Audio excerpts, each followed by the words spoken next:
Bismillahirrahmanirrahim. Today we are going to start off our discussion with the next subsection, which is about viruses. First of all, I would like to give you the big picture of this subsection. इस subsection में सबसे पहले हम introduction to viruses को discuss करेंगे, which is a medium yield area from the examination point of view.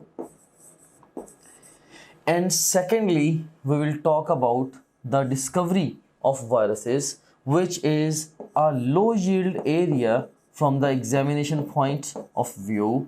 And thirdly, we will talk about the viral diseases in the humans, which is a high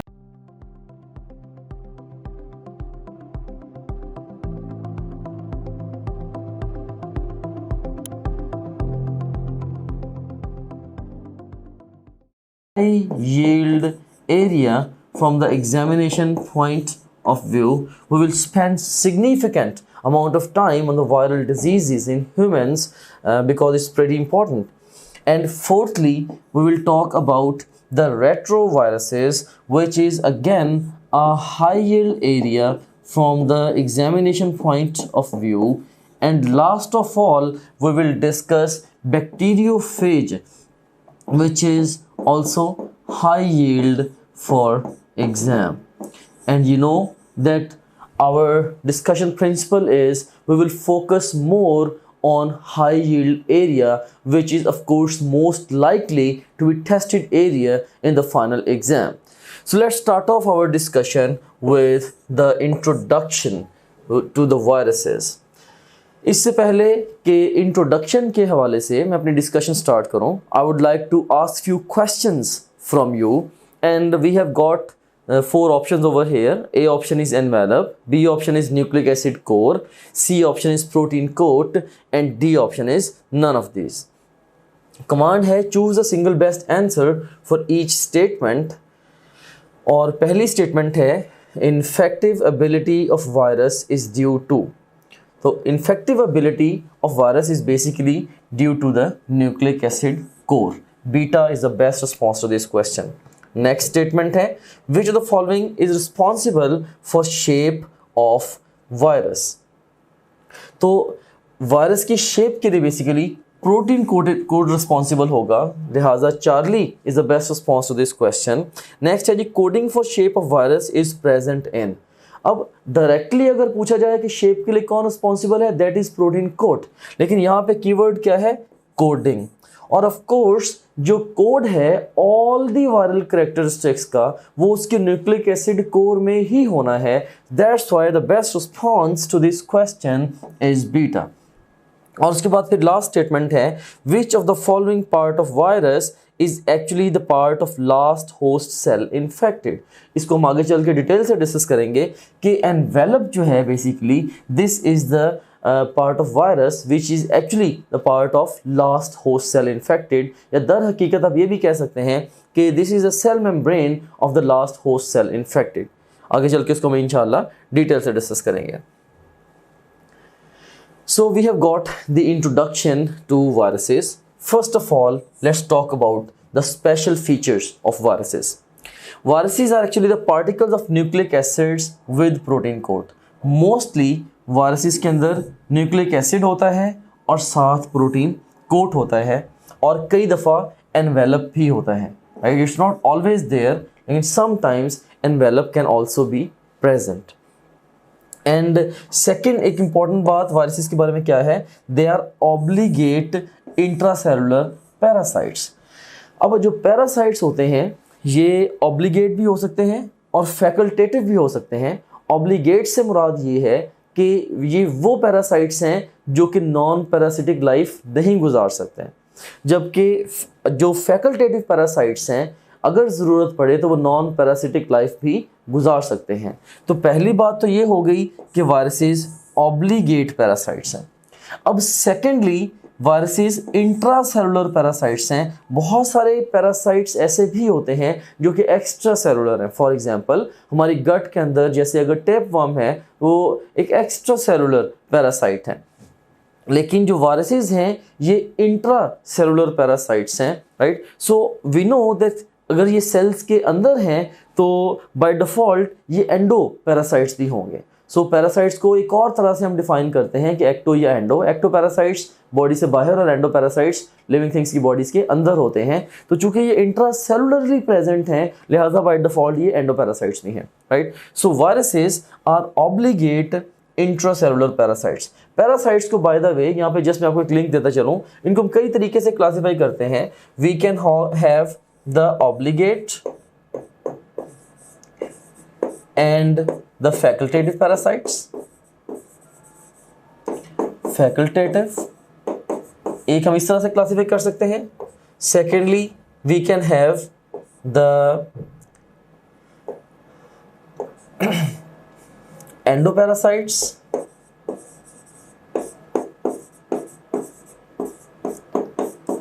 and ectoparasites.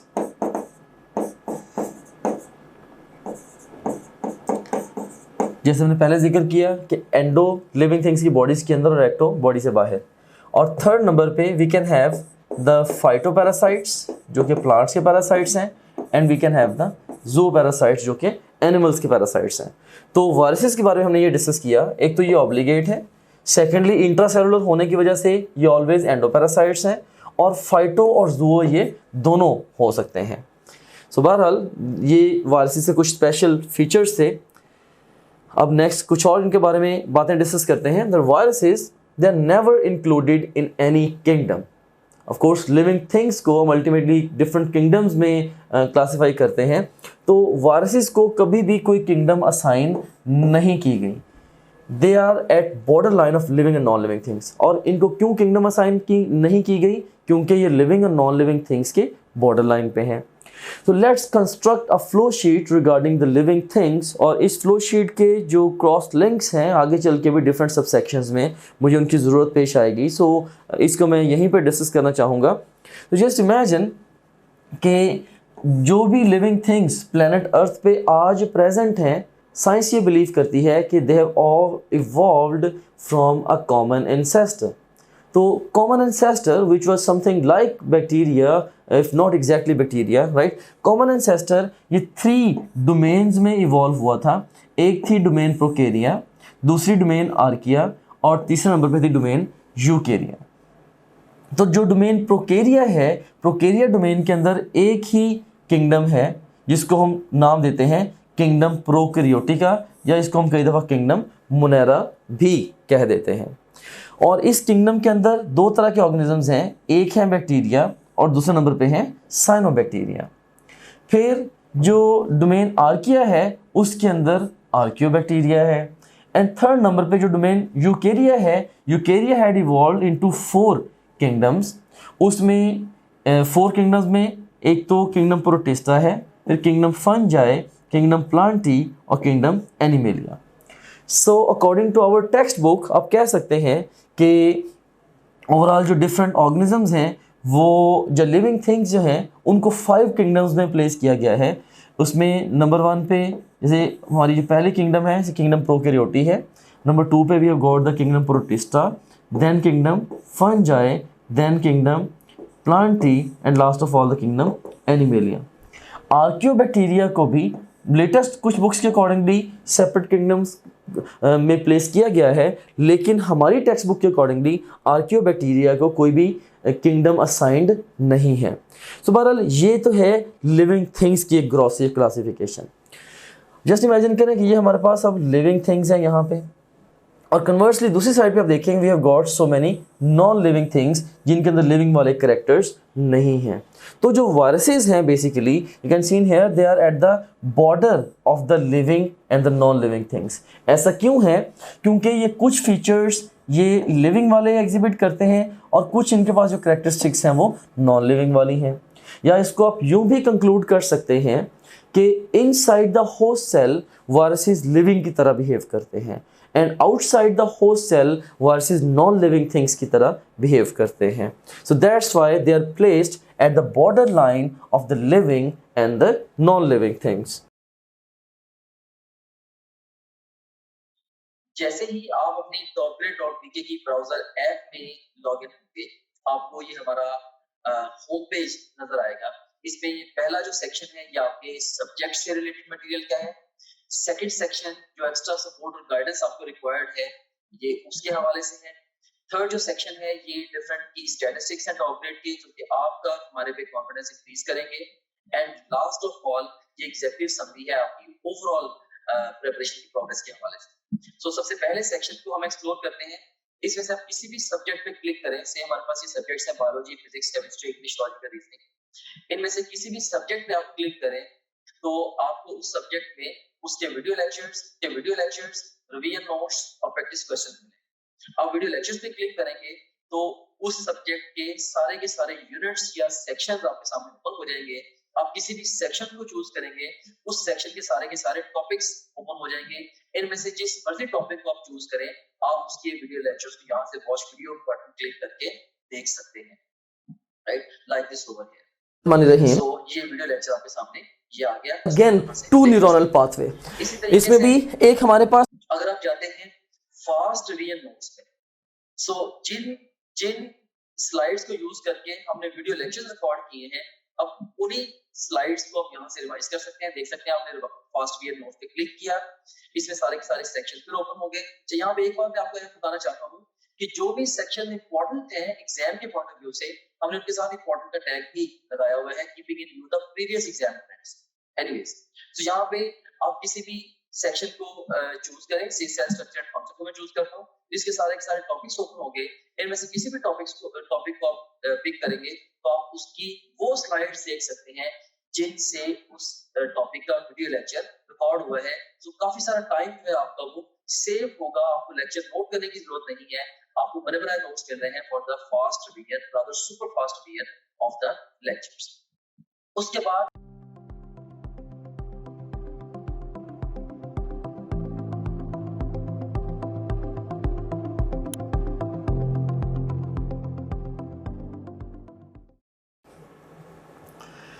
Now let's talk about the structure of a typical virus. इसमें सबसे पहले हम इसके introduction पे थोड़ी सी बात करेंगे कि all viruses are nucleocapsids. इस बात का क्या मतलब है?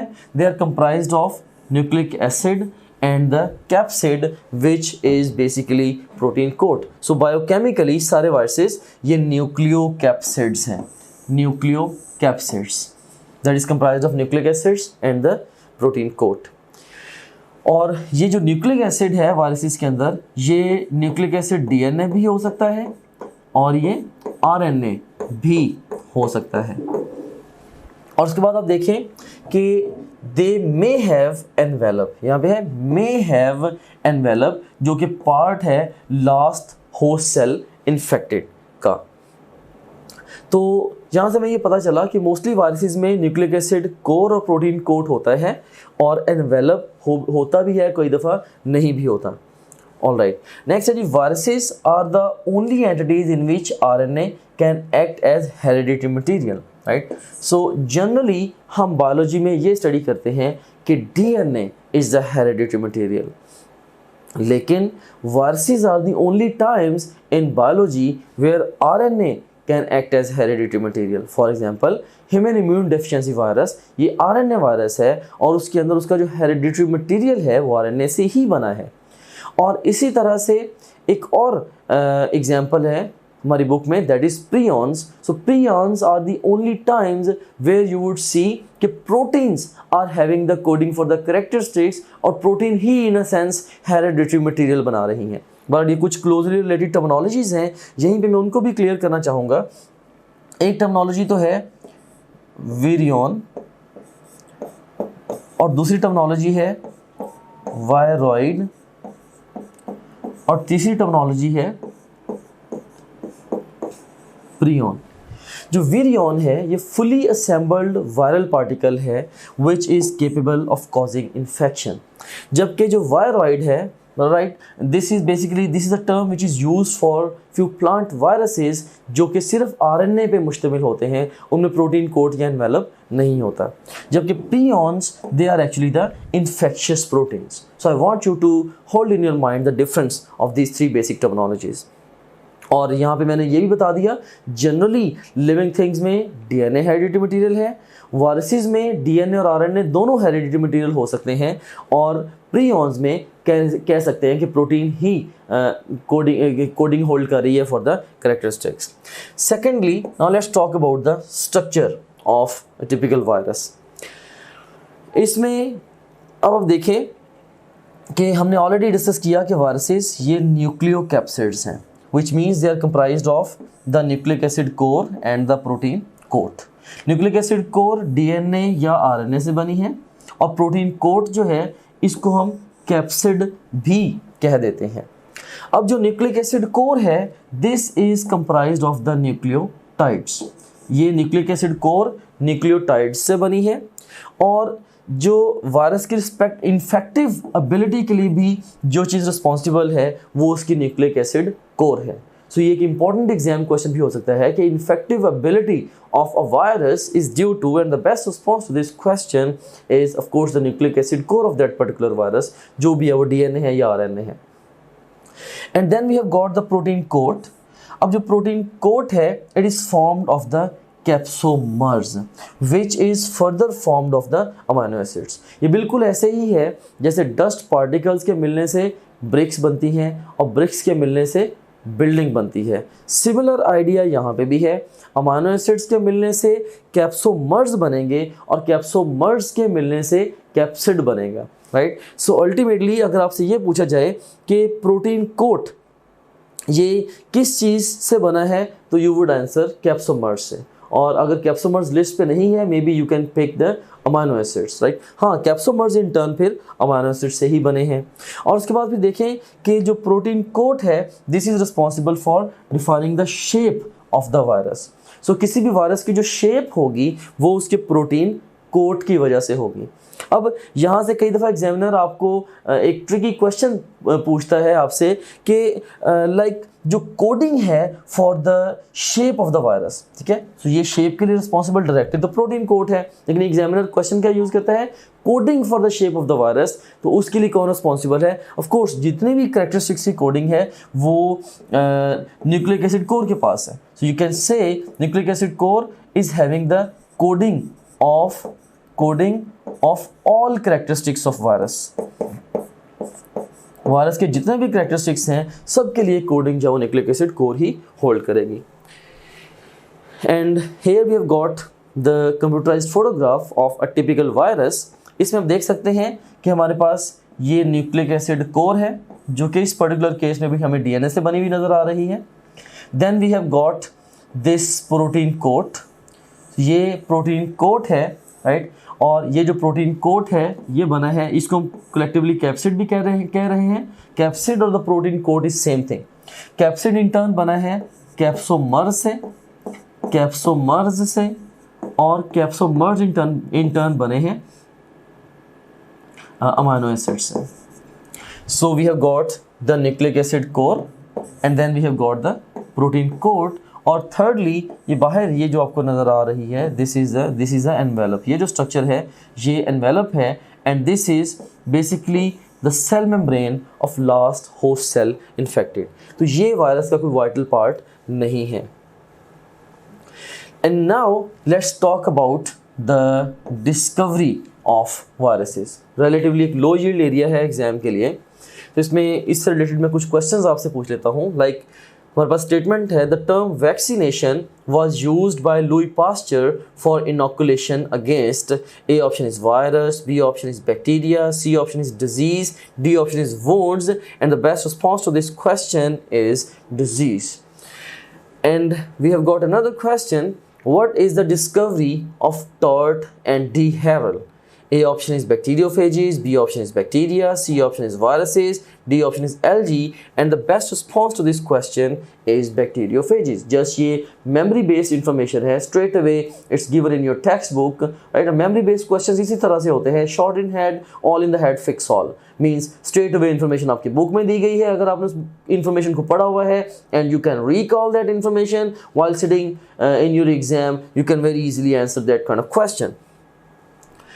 और अब हम एक टेबल कंस्ट्रक्ट करते हैं regarding the role of different scientists in the discovery of virus, right. तो इसमें जो इम्पोर्टेंट रोल्स हैं उनको मैंने रेड हाईलाइट भी किया हुआ है. So you can seen hair कि इस टेबल में लेफ्ट कॉलम में हमारे पास डिफरेंट साइंटिस्ट्स हैं और राइट कॉलम में उस पर्टिकुलर साइंटिस्ट का रोल है in the discovery of virus. इसमें सबसे पहले जिक्र आता है एडवर्ड जेनर का. Edward Jenner was the first person जिसने वैक्सीनेशन टेक्निक डिस्कवर की थी. यहाँ पे कीवर्ड क्या है कि टेक्निक, ठीक है. जो टर्म वैक्सीनेशन है इसने भले यूज़ नहीं की थी, लेकिन जो टेक्निक है वैक्सीनेशन की वो डिस्कवर इसने की थी. बेसिकली इसने किया क्या था, he had vaccinated an 8 years old boy with cowpox lesion. उसने काउपॉक्स लेयन के साथ एक 8 years old बॉय को इनोकुलेट किया and then he inoculated him with the smallpox lesion, right? And resultantly the boy he developed immunity and didn't get the disease. Okay? कि उसने पहले cowpox lesion के साथ बॉय को inoculate किया और उसके बाद फिर उसने जब स्मॉल पॉक्स लेयन के साथ उस बॉय को इनोकुलेट किया, he was suppose to get the disease but he didn't get it. तो अल्टीमेटली उसमें कह लें कि एक तरह से डिजीज़ के अगेंस्ट इम्यूनिटी डेवलप हो गई. बहरहाल इंपॉर्टेंट बात याद रखने वाली ये है कि इसने एक तो वैक्सीनेशन टेक्निक इसने इंट्रोड्यूस कराई और इसने जो बॉय को इनोकुलेट किया वो काउपॉक्स लेयन के साथ किया और जो इम्यूनिटी डेवलप हुई वो स्मॉल पॉक्स के अगेंस्ट डेवलप हुई. Next we have got Louis Pasteur. Louis Pasteur was the person who first introduced the term vaccination for inoculation of disease. जो टर्मिनोलॉजी है वैक्सीनेशन ये फर्स्ट टाइम लुई पास्चर ने use की थी. Next we have got Charles Chamberlain. Charles Chamberlain had found that bacteria cannot pass through porcelain filter, but agent for rabies can pass through this filter. So rabies एक mysterious disease थी at that time, तो जिसका causative agent ऐसा clearly पता नहीं था. तो उसने कहा कि जो उसने ये देखा कि जो बैक्टीरिया जो कि पोर्सलिन फिल्टर में से पास हो में से नहीं गुजर सकते, उसी फिल्टर में से जो भी एजेंट है, उस वक्त नहीं था पता कि ये वायरसेस हैं, जो भी एजेंट है रेबीज़ का कॉस्टिव एजेंट है वो उसी फिल्टर में से पास कर सकता है. इससे ये पता चला कि there is something which is much smaller than bacteria and which is causing the disease here. And next we have got the Ivanovsky. He had discovered that agent causing tobacco mosaic disease is filterable. क्या उसको tobacco mosaic disease जो भी agent cause करता है वो filterable कोई substance है, उसको हम फिल्टर कर सकते हैं. And then we have got the Stanley over here. So Stanley ने क्या किया था, इसने टोबैको मोज़ेक वायरस को क्रिस्टलाइज किया था and first purified filterable agents हैं जी tobacco mosaic viruses. And then we have got tort.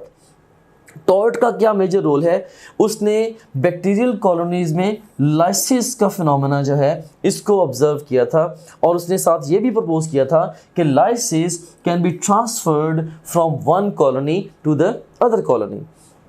And फिर लास्ट पे we have got d'Herelle. तो उसने जो फिनोमेना ऑफ लाइसिस है उसको रीडिस्कवर किया था और जो टर्म है बैक्टीरियोफेज, यानी कि जिसका मतलब है बैक्टीरिया ईटर, ये जो टर्मिनोलॉजी बैक्टीरियोफेज है ये भी इसने डी हेवल ने ही ये इंट्रोड्यूस कराई थी.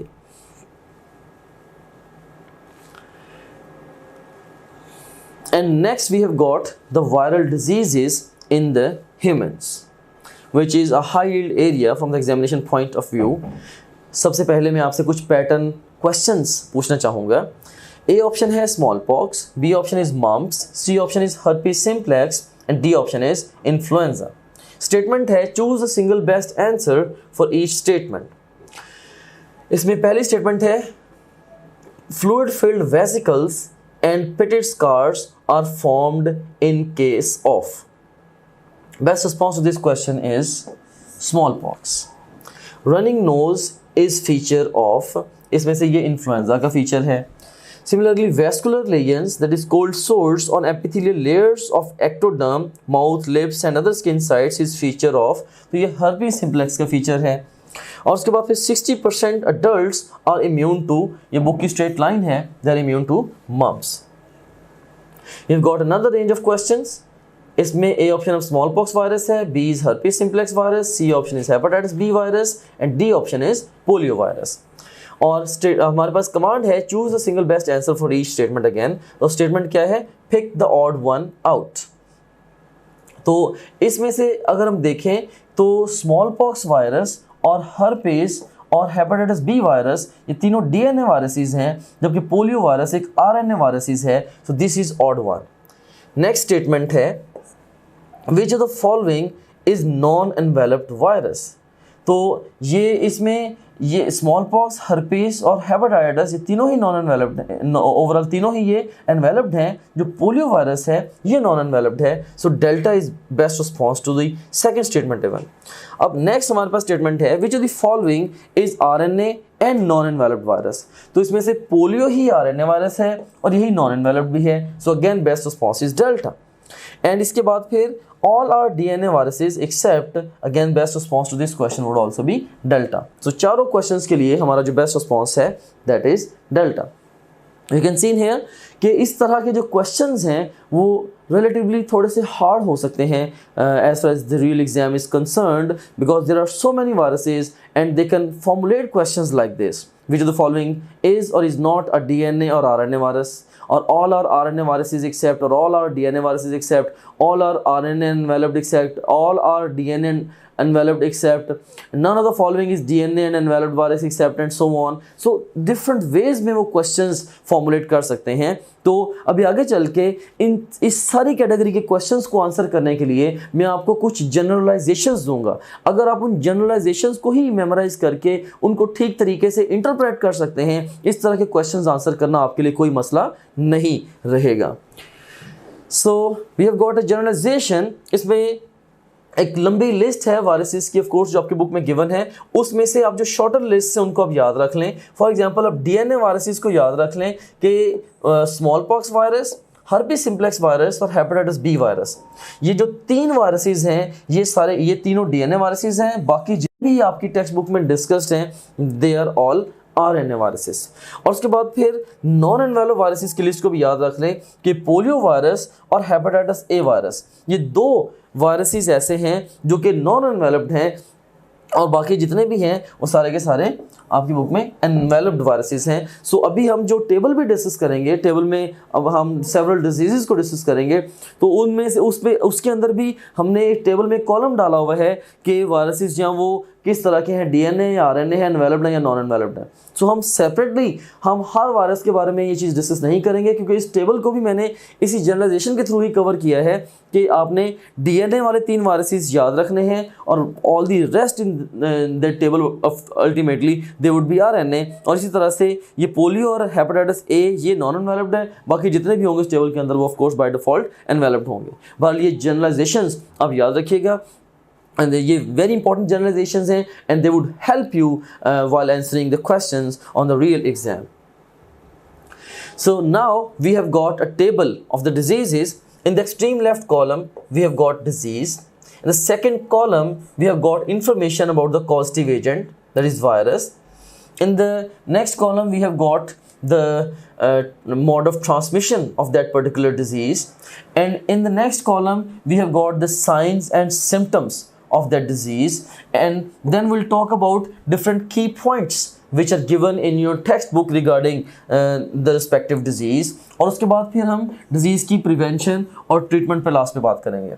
इससे पहले कि मैं इस टेबल की निटी ग्रिटी में जाऊं, मैं आपको थोड़ा सा फोकस करवाना चाहता हूं और मैं आपको ये बताना चाहता हूं कि एग्ज़ाम के पॉइंट ऑफ व्यू से एक तो कॉजेटिव एजेंट के बारे में सबसे ज़्यादा पूछा जाता है. ये जो रेड हाईलाइटेड कॉलम है ये वेरी इंपॉर्टेंट है. यू कैन से कि ये 5 स्टार कॉलम है from the examination point of view. Similarly जो साइंस एंड सिम्टम्स हैं डिजीज़ के, तो ये भी कह सकते हैं आपके, ये भी 5 स्टार एरिया है from the examination point of view कि एग्ज़ाम कई दफ़ा साइंस सिम्टम्स दे के डिजीज़ या डिजीज़ दे के उसके साइंस सिम्टम्स ऑप्शन में पूछ लेता है। सो इस कॉलम को भी आपने वेरी केयरफुली प्रिपेयर करना है। और उसके बाद फिर जो की पॉइंट्स हैं, ये भी आप कह सकते हैं कि ये 3 स्टार एरिया है from the examination point of view. कुछ स्टेट मेमोरी बेस्ड चीज़ें आपकी बुक में उनके बारे में लिखी गई हैं रिस्पेक्टिव डिजीज़ के बारे में, सो आई वांट यू कि आप वो भी मेमोराइज कर लें। बाकी जो ट्रांसमिशन है, relatively rarely exam mode of transmission को टेस्ट करता है। प्रिवेंशन के बारे में भी रिलेटिवली कम बात होती है, और ट्रीटमेंट ऑलमोस्ट वो आपसे कभी भी नहीं पूछते। सो ये रिलेटिवली लो यील्ड हेडिंग्स हैं from the examination point of view. Now let's talk about different viral diseases one by one. सबसे पहले हमारे पास जो डिजीज़ है that is the small pox, and you can seen hair कि जैसे हमने पहले जनरलाइजेशन के अंदर भी देखा कि डीएनए इन्वेलर वायरस है और ये लार्जेस्ट नोन वायरस भी है। सो आपने स्मॉल पॉक्स के बारे में ये याद रखना है कि ये लार्जेस्ट नोन वायरस है। ये एक इम्पॉर्टेंट फैक्ट हो सकता है जो कि एग्जाम में भी टेस्ट किया जाए। उसके बाद इसकी जो फिर ट्रांसमिशन होती है वो डायरेक्ट कांटेक्ट के ज़रिए भी होती है और एयरबॉर्न भी होती है। जो स्मॉल पॉक्स डिजीज़ है बेसिकली ये स्किन को अफेक्ट करती है, राइट। सो स्किन के ऊपर इसमें डिफरेंट लेयर्स बनते हैं, और अगर एक डिजीज इंडिविजुअल की स्किन एक हेल्दी इंडिविजुअल की स्किन के साथ इन कांटेक्ट आएगी, इससे हमारा जो मोस्ट इम्पोर्टेंट फीचर है या टीचिंग टूल है that is our question bank. So अगर हम प्रैक्टिस क्वेश्चंस पे जाते हैं तो इसमें हम देखें कि आप डिफरेंट तरीके से टेस्ट दे सकते हैं। सो आप जैसे मर्जी माइंड में डिफाइन कर लें कि आपने किसी एक टॉपिक का टेस्ट देना है, या एक चैप्टर का, एक यूनिट का, क्वार्टर सिलेबस का, हाफ सिलेबस का, फुल सिलेबस का, जो मर्जी सिलेबस आप डिफाइन कर लें। उस डिफाइंड सिलेबस में से 20 तरीकों से आप टेस्ट दे सकते हैं। कैसे? जैसे जो भी सिलेबस आपके माइंड में डिफाइंड है, आप चाहें तो उस सिलेबस के हमारे पास जो अवेलेबल ऑल क्वेश्चन उनका टेस्ट दे सकते हैं, या जो आपने टॉपलेट.pk पे आप प्रैक्टिस करते रहे हैं, तो आप चाहते हैं कि आपने दोबारा may be second third time आप टेस्ट दे रहे हैं, आप चाहते हैं कि मेरे पास सिर्फ और सिर्फ उस सिलेबस के अनसीन क्वेश्चन का टेस्ट आए, आप वो भी दे सकते हैं।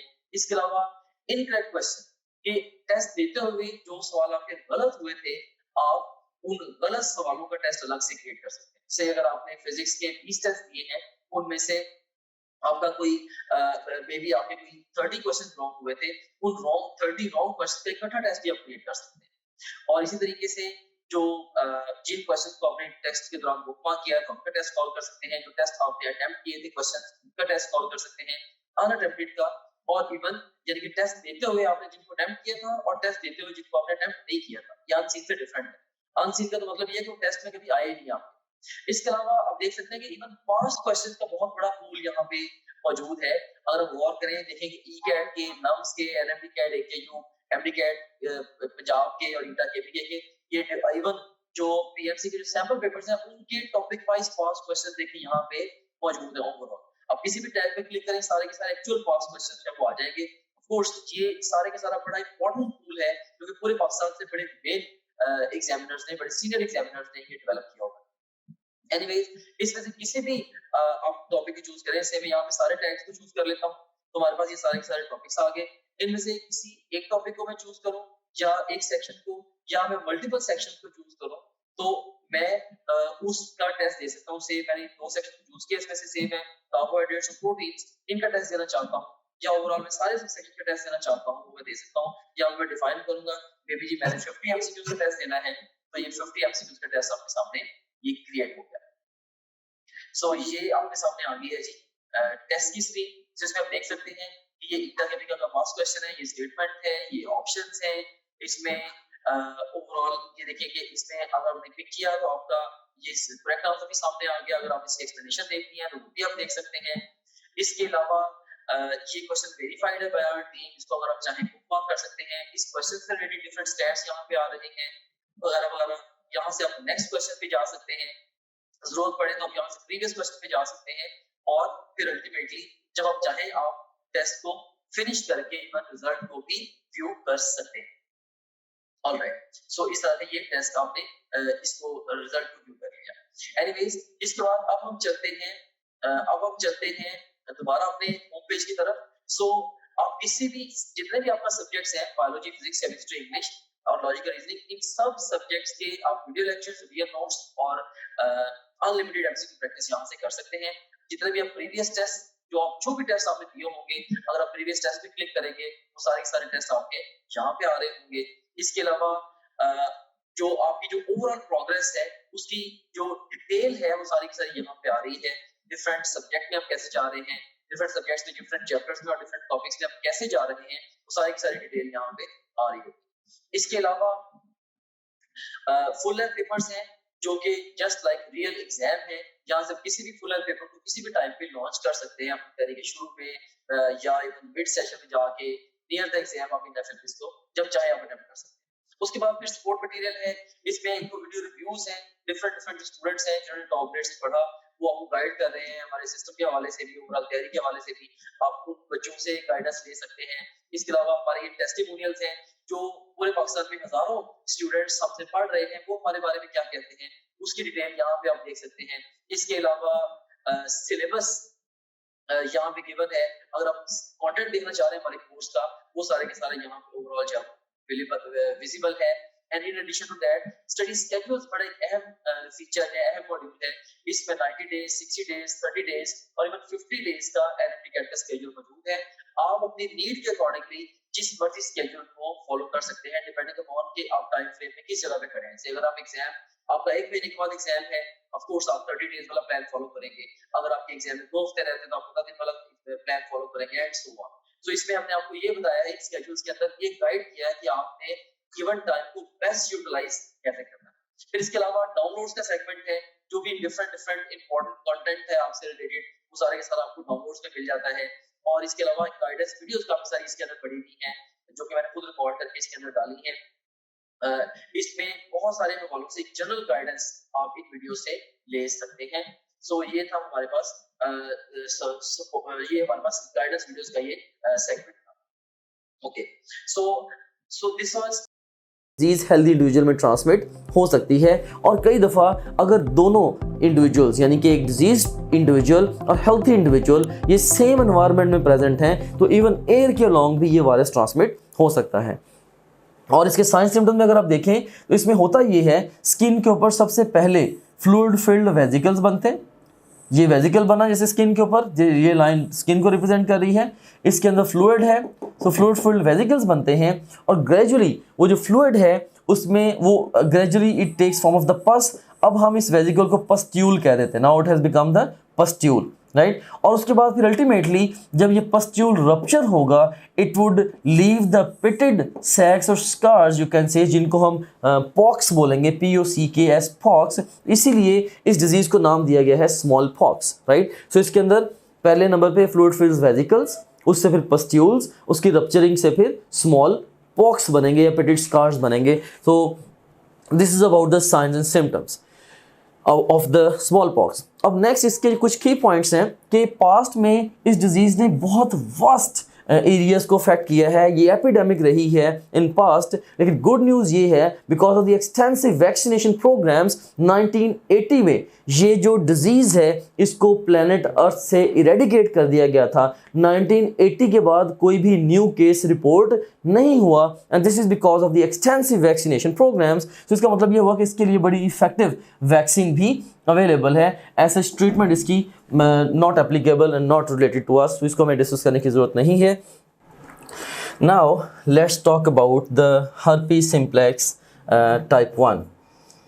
बेसिकली हर्पीज सिम्प्लेक्स वायरस भी ये DNA एंड एनवेलप्ड वायरस ही है और इसकी जो ट्रांसमिशन है वो भी डायरेक्ट कांटेक्ट से ही होती है।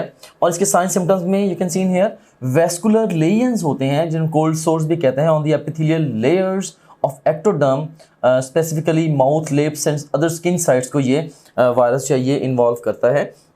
और थोड़ा सा अगर मैं फर्दर एलेबोरेट करूं इसके हर्पीज सिम्प्लेक्स इन्फेक्शन को तो बेसिकली ये पिंक कलर के ओवरऑल ये कहने के ब्लिस्टर्स होते हैं जो कि मोस्टली स्किन को इन्वॉल्व करते हैं या इवन म्यूकस मेम्ब्रेन्स को भी इन्वॉल्व करते हैं। और इनके बारे में एक बड़े एक यूनिक सा फीचर ये है कि they never cross the mid line, right. अगर फर्ज करें कि हर्पीज़ का अगर इन्फेक्शन है तो अगर ये बॉडी की मिड लाइन है तो मिड लाइन को कभी भी क्रॉस ये नहीं करेगा। अगर या तो ब्लिस्टर्स से टोटली बॉडी के राइट हाफ पे होंगे या लेफ्ट हाफ पे होंगे। So pink colour blisters because of extensive vascularization of course and never crossing the midline। so ये एक characteristic feature है इसका herpes simplex का।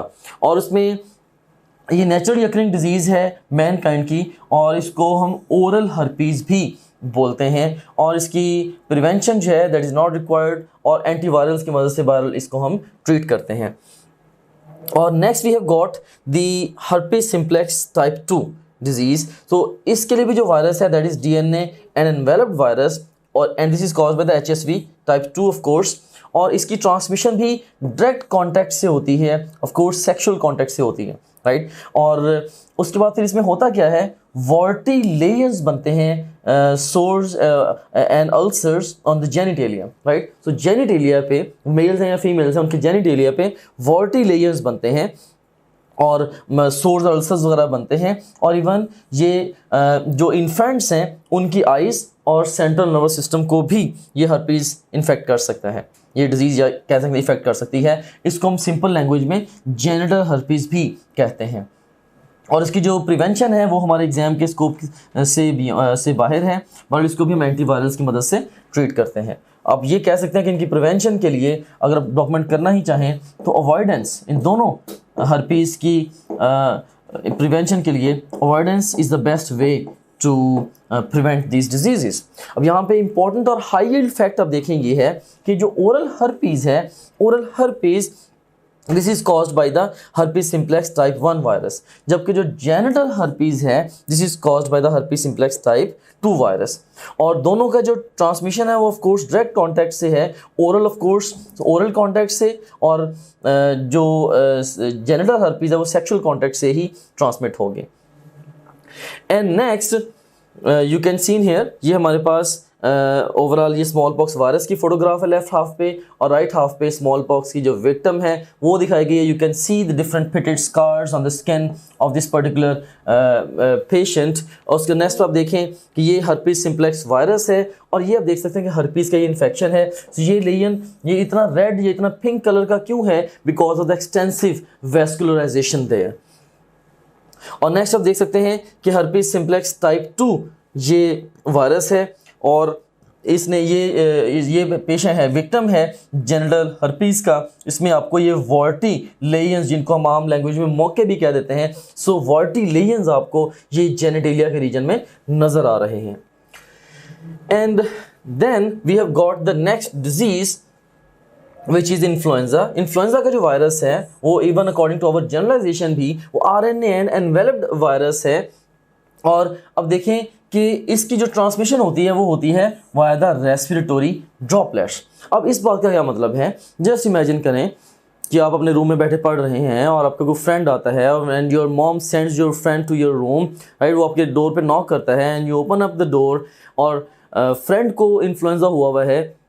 May be the moment you open the door, तो वो एकदम से स्नीज करता है ऑन योर फेस, तो mist of droplets it would travel to your face, and ultimately जो वायरस है इन्फ्लुएंजा का, अगर उसमें जो इन्फ्लुएंजा वायरल इन्फ्लुएंजा है तो वायरस इन्फ्लुएंजा का वो आप तक ट्रांसमिट हो जाएगा, and you will also get the disease. या इसी तरह से आप पढ़ने के लिए कॉलेज जाते हैं एंड किसी फ्रेंड को इन्फ्लुएंजा है, यू शेक, वो फ्रेंड अपने हैंड से नोज़ को क्लीन करता है, and then you shake hand with that particular friend, और उसके बाद समहाउ आपके अपने हैंड से अगेन आपके नोज़ तक ये वायरस जो है ट्रांसमिट हो सकता है, एंड सो ऑन, राइट। सो इसको हम बोलते हैं रेस्पिरेटरी ड्रॉपलेट है। सो स्नीजिंग, कफिंग वगैरह से जो रेस्पिरेटरी ड्रॉपलेट है ये एक पेशेंट से हेल्थी इंडिविजुअल तक ट्रांसफ़र होते हैं।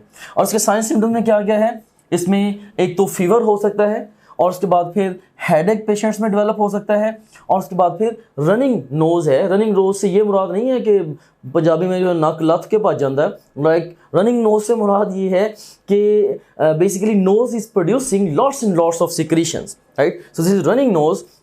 और ये भी ओवरऑल एपिडेमिक ही है। और उसके बाद फिर इसके लिए वैक्सीन भी अवेलेबल है, भले वो हाईली इफेक्टिव नहीं है, और उसकी जो ट्रीटमेंट है वो सिम्टम्स के अकॉर्डिंगली होती है। जो सिम्टम्स आए, लाइक फीवर है तो फीवर ब्रेकिंग ड्रग दे दी, हेडेक है तो pain relieving drug they the, and इसी तरह से सिक्रेशंस को कम करने के लिए कोई डिफरेंट ड्रग्स दे दी। सो सिम्टोमेटिक इसकी ट्रीटमेंट होती है। And then we have got the next disease which is mumps. इसका जो वायरस है वो RNA एंड एनवेलप्ड वायरस है, और ये वायरस जो है ये पैरामिक्सो वायरस, एक फैमिली है वायरसेस की, ये उससे बिलोंग करता है। अच्छा, मम्प्स और मीजल्स, इन दोनों के कॉजेटिव एजेंट को हम इकट्ठा डिस्कस करते हैं। Of course mumps is caused by the mumps virus and measles is caused by the measles virus. दोनों के वायरसेस RNA एंड एनवेलप्ड हैं, and both these viruses they belong to the same family which is the paramyxo virus family और viruses. अब इन दोनों के जो transmission का जो वे है वो भी कंपेरेबल है इन दोनों डिजीज़ का, मम्प्स और मीजल्स का। यू कैन सीन हेयर कि जो मम्प्स है और मीजल्स हैं, ये दोनों ही रेस्पिरेटरी ड्रॉपलेट से स्प्रेड होते हैं, जैसा कि हमने पहले इन्फ्लुएंजा के लिए भी डिस्कस किया। और साइन सिम्टम्स के हवाले से देखें कि मम्प्स और मीजल्स के जो साइन सिम्टम्स हैं दे आर डिफरेंट।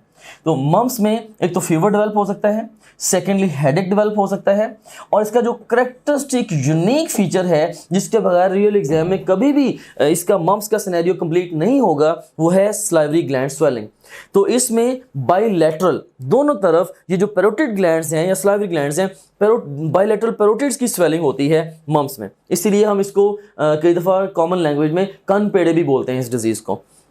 और ये हाईली कंटेजियस डिजीज़ है, मतलब कि एक इंडिविजुअल से दूसरे इंडिविजुअल को लग जाती है, लेकिन 60% जो अडल्ट होते हैं they are already immune to this particular disease, और इसके लिए भी बड़ी इफेक्टिव वैक्सीन अवेलेबल है, और ट्रीटमेंट ऐसे पेशेंट के लिए सपोर्टिव होती है। अगर कोई if it gets the disease mumps, उसको हम सपोर्टिव ट्रीटमेंट देते हैं, लाइक उसको हाइड्रेशन उसको अच्छी देते हैं, लाइक इस तरह से फीवर है तो फीवर के लिए ड्रग दे देते हैं, हेडेक के लिए ड्रग दे देते हैं, right, and so on, and अच्छी डाइट देते हैं, and with the passage of time patient खुद ही रिकवर कर जाता है। फिर मीजल्स के हवाले से अगर फर्दर बात करें तो इसमें एक तो कफ है associated with the body rash. ये जो क्लासिक कॉम्बिनेशन है ये एग्जाम कॉम्बिनेशन है। एग्जाम आपसे क्वेश्चन पूछेगा, cough associated with the generalized body rash characterizes which of the following disease. तो इसके लिए देखें बेस्ट रिस्पॉन्स क्या होगा इस क्वेश्चन का, it has to be measles. So cough and body rash ये यूनिक कॉम्बिनेशन है फॉर मीजल्स। बच्चों में pretty कॉमन है, और अगर कोई इंडिविजुअल एक दफ़ा ये डिजीज़ अक्वायर कर ले फिर उसके अगेंस्ट वो इम्यूनिटी डेवलप कर लेता है। इसके अगेंस्ट भी वैक्सीन अवेलेबल है, और इसके लिए भी जो ट्रीटमेंट है वो सपोर्टिव ही होती है। अब इसमें आप देख सकते हैं जैसे ये इन्फ्लुएंजा वायरस है, और ये इस फोटोग्राफ में राइट हैंड साइड पे ये इन्फ्लुएंजा विक्टिम है, एंड यू सीन हियर कि जब ये कफ कर रहा है तो एक मिस्ट ऑफ ड्रॉपलेट्स जो है वो इसके मुंह से बाहर निकल रही है, और अगर कोई हेल्दी इंडिविजुअल इसको फेस करेगा ऑफ कोर्स तो there is a good chance कि वो भी इस डिजीज़ को अक्वायर कर लेगा। अब इसी तरह से अब मम्प्स का ये वायरस है, और आप देख सकते हैं कि ये इसमें आपको ओवरऑल जो है ना बायलैटरल ये इसकी पैरोटिड्स की स्वेलिंग नज़र आ रही है। सो ये मम्प्स का विक्टिम है। सिमिलरली अब देखें कि ये मीजल्स का वायरस है, और इसमें हमने क्या पढ़ा था कि generalized body rash associated with cough. तो ये जनरलाइज्ड बॉडी रैश आपको नज़र आ रहा है, तो ये मीजल्स का विक्टिम है पेशेंट। और उसके बाद फिर नेक्स्ट हमारे पास डिजीज़ है पोलियो। और पोलियो जो है इसका जो वायरस ये RNA नॉन एनवेलप्ड वायरस है, और ये स्मॉलेस्ट नोन वायरस है। सो पोलियो के बारे में दो यूनिक बातें आपने याद रखनी है, एक ये स्मॉलेस्ट नोन वायरस भी है, और सेकेंडली ये सुफेरिकल वायरस है, यानी कि इसका जो कैप्सिड है या जो इसका प्रोटीन कोट है वो सुफेरिकल है। एग्जाम इन दोनों क्वेश्चंस को इस तरह से पूछ सकता है, like which of the following is the smallest known virus, and best response would B polio, and which of the following virus has got spherical capsid. तो आपकी बुक में जो डिस्कस डिफरेंट, या भी हमने टेबल में डिफरेंट वायरसेस को discuss किया है, उनमें से ये वाहिद है जिसका कैप्सिड स्फेरिकल है। सो इसीलिए इन दोनों स्टेटमेंट्स के लिए आंसर क्या होगा, पोलियो। अब नेक्स्ट है जी ट्रांसमिशन। इसकी ट्रांसमिशन जो वो फीको ओरल राउट होती है। फीको ओरल राउट को मैं थोड़ा सा एक्सप्लेन करना चाहूँगा, क्योंकि आगे चल के अभी हमारे डिफरेंट हेपेटाइटिस भी हैं जो कि फीको ओरल राउट से स्प्रेड होते हैं। तो फीको ओरल राउट से मुराद क्या है कि एक इंडिविजुअल, यानी कि जो पेशेंट है, जो डिजीज इंडिविजुअल है, वो अपने फीसिस के साथ वायरस को सिक्रीट करेगा, और जो हेल्थी इंडिविजुअल है वो अपनी फूड के साथ इसको इंजेस्ट करेगा, राइट। सो अपनी फूड के साथ वो इसको इंजेस्ट करेगा। फॉर एग्जाम्पल अगर गॉड फॉरबिड एक बच्चा है वो पोलियो से विक्टिमाइज हो गया है, तो पोलियो के इनिशियल सिम्टम्स में से डायरिया भी एक सिम्टम है, और वो जो लूज स्टूल पास करेगा समहाउ, अगर वो जो लूज स्टूल है वो वाटर को कंटेमिनेट करता है, एंड समहाउ जैसे विलेजेस में कई दफ़ा प्रैक्टिसेस होती हैं कि डर्टी वाटर के साथ अगर कोई लेडी है जो कि बर्तन धो रही है, सो समहाउ वो जो वायरस है ऑफ कोर्स वो बर्तन पे चला जाएगा, और उस बर्तन को यूज़ करते हुए अगर किसी हेल्दी बेबी को भी फीड किया जाएगा, there is a pretty good chance कि ये जो वायरस है ये उस डिजीज इंडिविजुअल से हेल्दी बेबी में ट्रांसमिट हो जाएगा। सो इसको हम बोलते हैं ये फीको ओरल ट्रांसमिशन है, मतलब एक बच्चे ने अपने फेसिस के अलोंग वायरस को सिक्रीट किया या एक्सक्रीट किया, और उस वायरस ने दूसरे बच्चे की वो वायरस दूसरे बच्चे की फूड के थ्रू आप कह लें कि उसकी बॉडी में एंटर हुआ। सो ये फीको ओरल राउट ऑफ ट्रांसमिशन है, जिसको इस फोटोग्राफ के जरिए भी एक्सप्लेन किया गया है। You can see here this is feco oral route.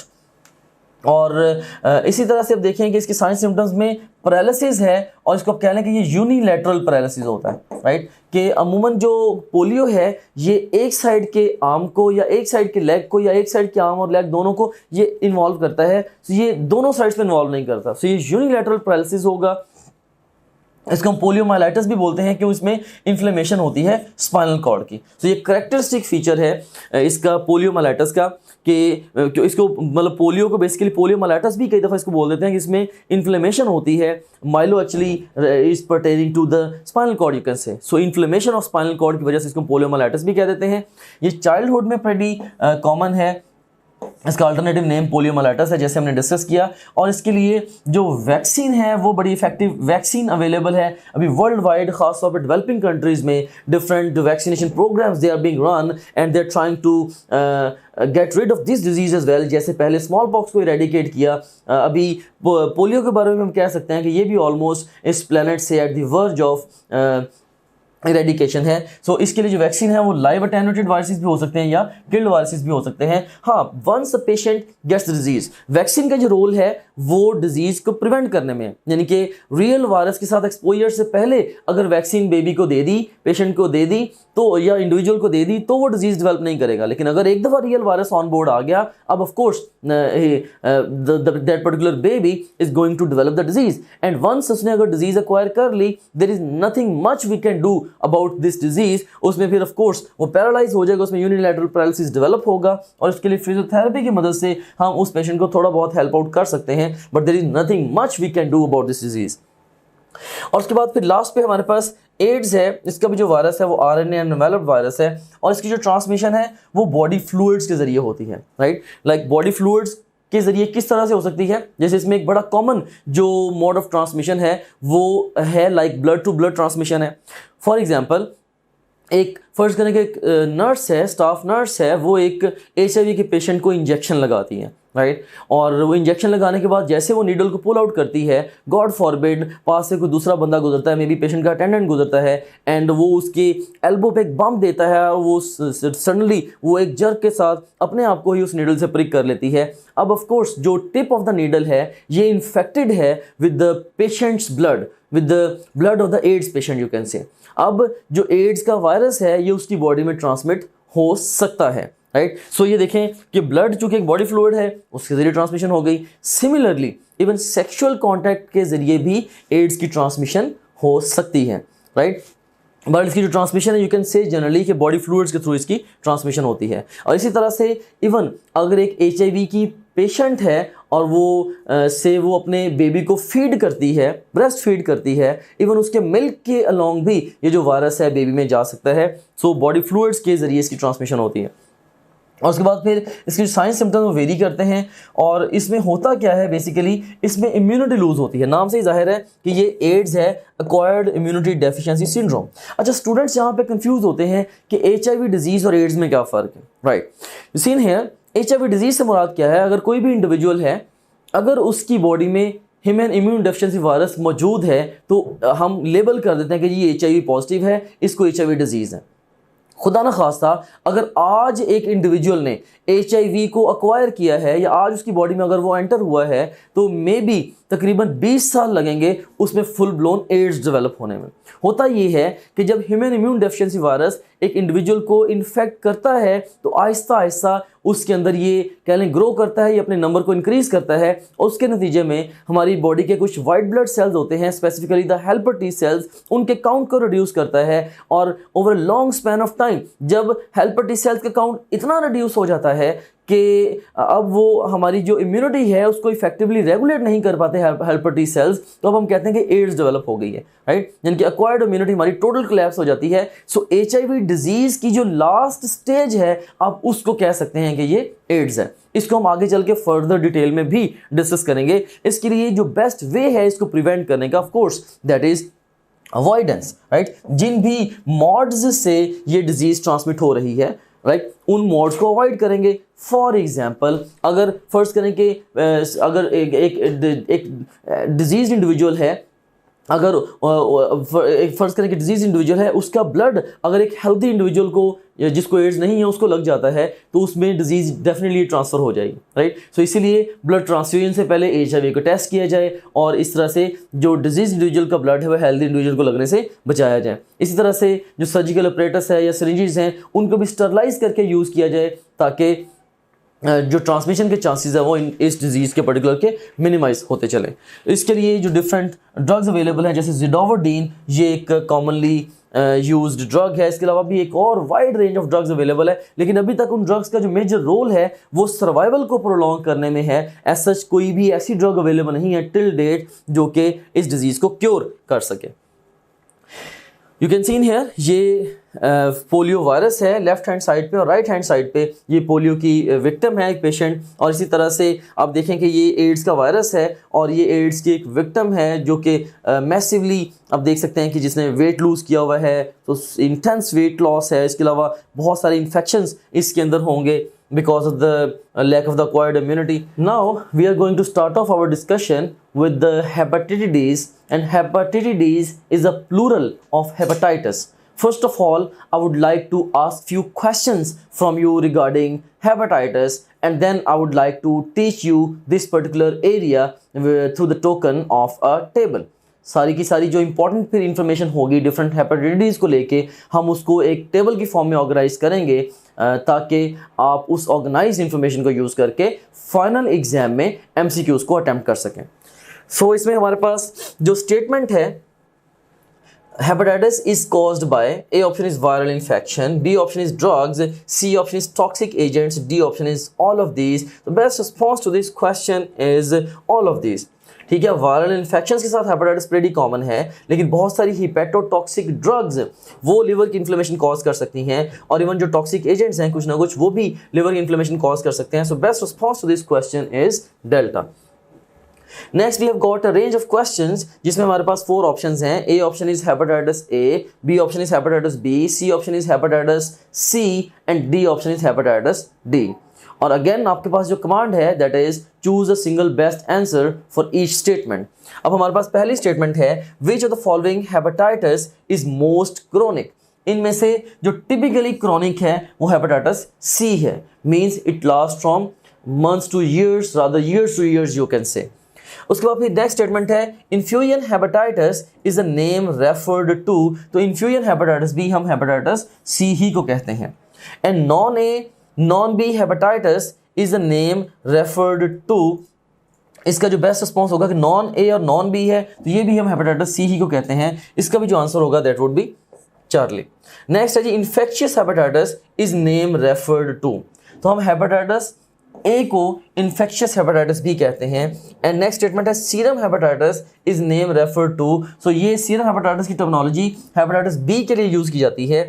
And next statement है transmission of which hepatitis is caused due to feces of infected person, तो इन्फेक्टेड पर्सन के फेसिस की वजह से हेपेटाइटिस ए ये ट्रांसमिट होता है। सो इसके भी फीकोरल ट्रांसमिशन है, इसको हम आगे चल कर डिस्कस करते हैं। Best response would be alpha.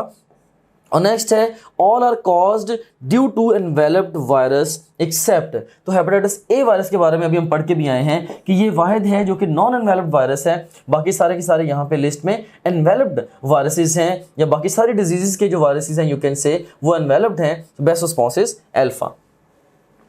And now let's construct table for the hepatitis. Again इसमें एक्सट्रीम लेफ्ट कॉलम में हमारे पास डिजीज है, सेकंड कॉलम में रेस्पेक्टिव वायरस है, फिर मोड ऑफ ट्रांसमिशन है, फिर साइंस एंड सिम्टम्स हैं, फिर उसके रिलेटेड की पॉइंट्स हैं, फिर प्रिवेंशन कैसी होगी उस पर्टिकुलर हेपेटाइटिस की, और उसके बाद फिर उसकी ट्रीटमेंट के लिए हम क्या करते हैं. So you can see in here सबसे पहले हमारे पास है जी हेपेटाइटिस ए, और आप देख सकते हैं कि ये एक एक्यूट हेपेटाइटिस है.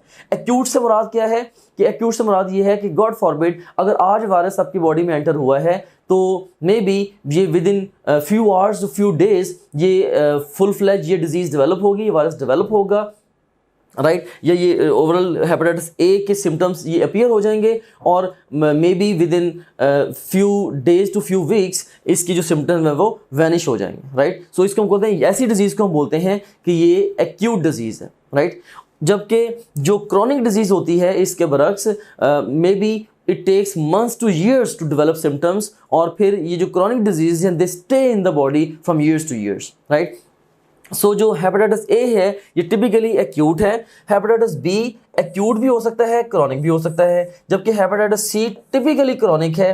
हेपेटाइटिस डी जो है ये चूंकि बी की टॉप पे होता है, राइट. हेपेटाइटिस डी डायरेक्ट कभी भी नहीं होता, पेशेंट को पहले हेपेटाइटिस बी होगा तो ही हेपेटाइटिस डी वायरस उसको इन्फेक्ट कर सकता है. सो अब ये भी कह सकते हैं कि ये भी टिपिकली क्रॉनिक ही होगा. और फिर जो हेपेटाइटिस ई है, hepatitis E is also this is acute.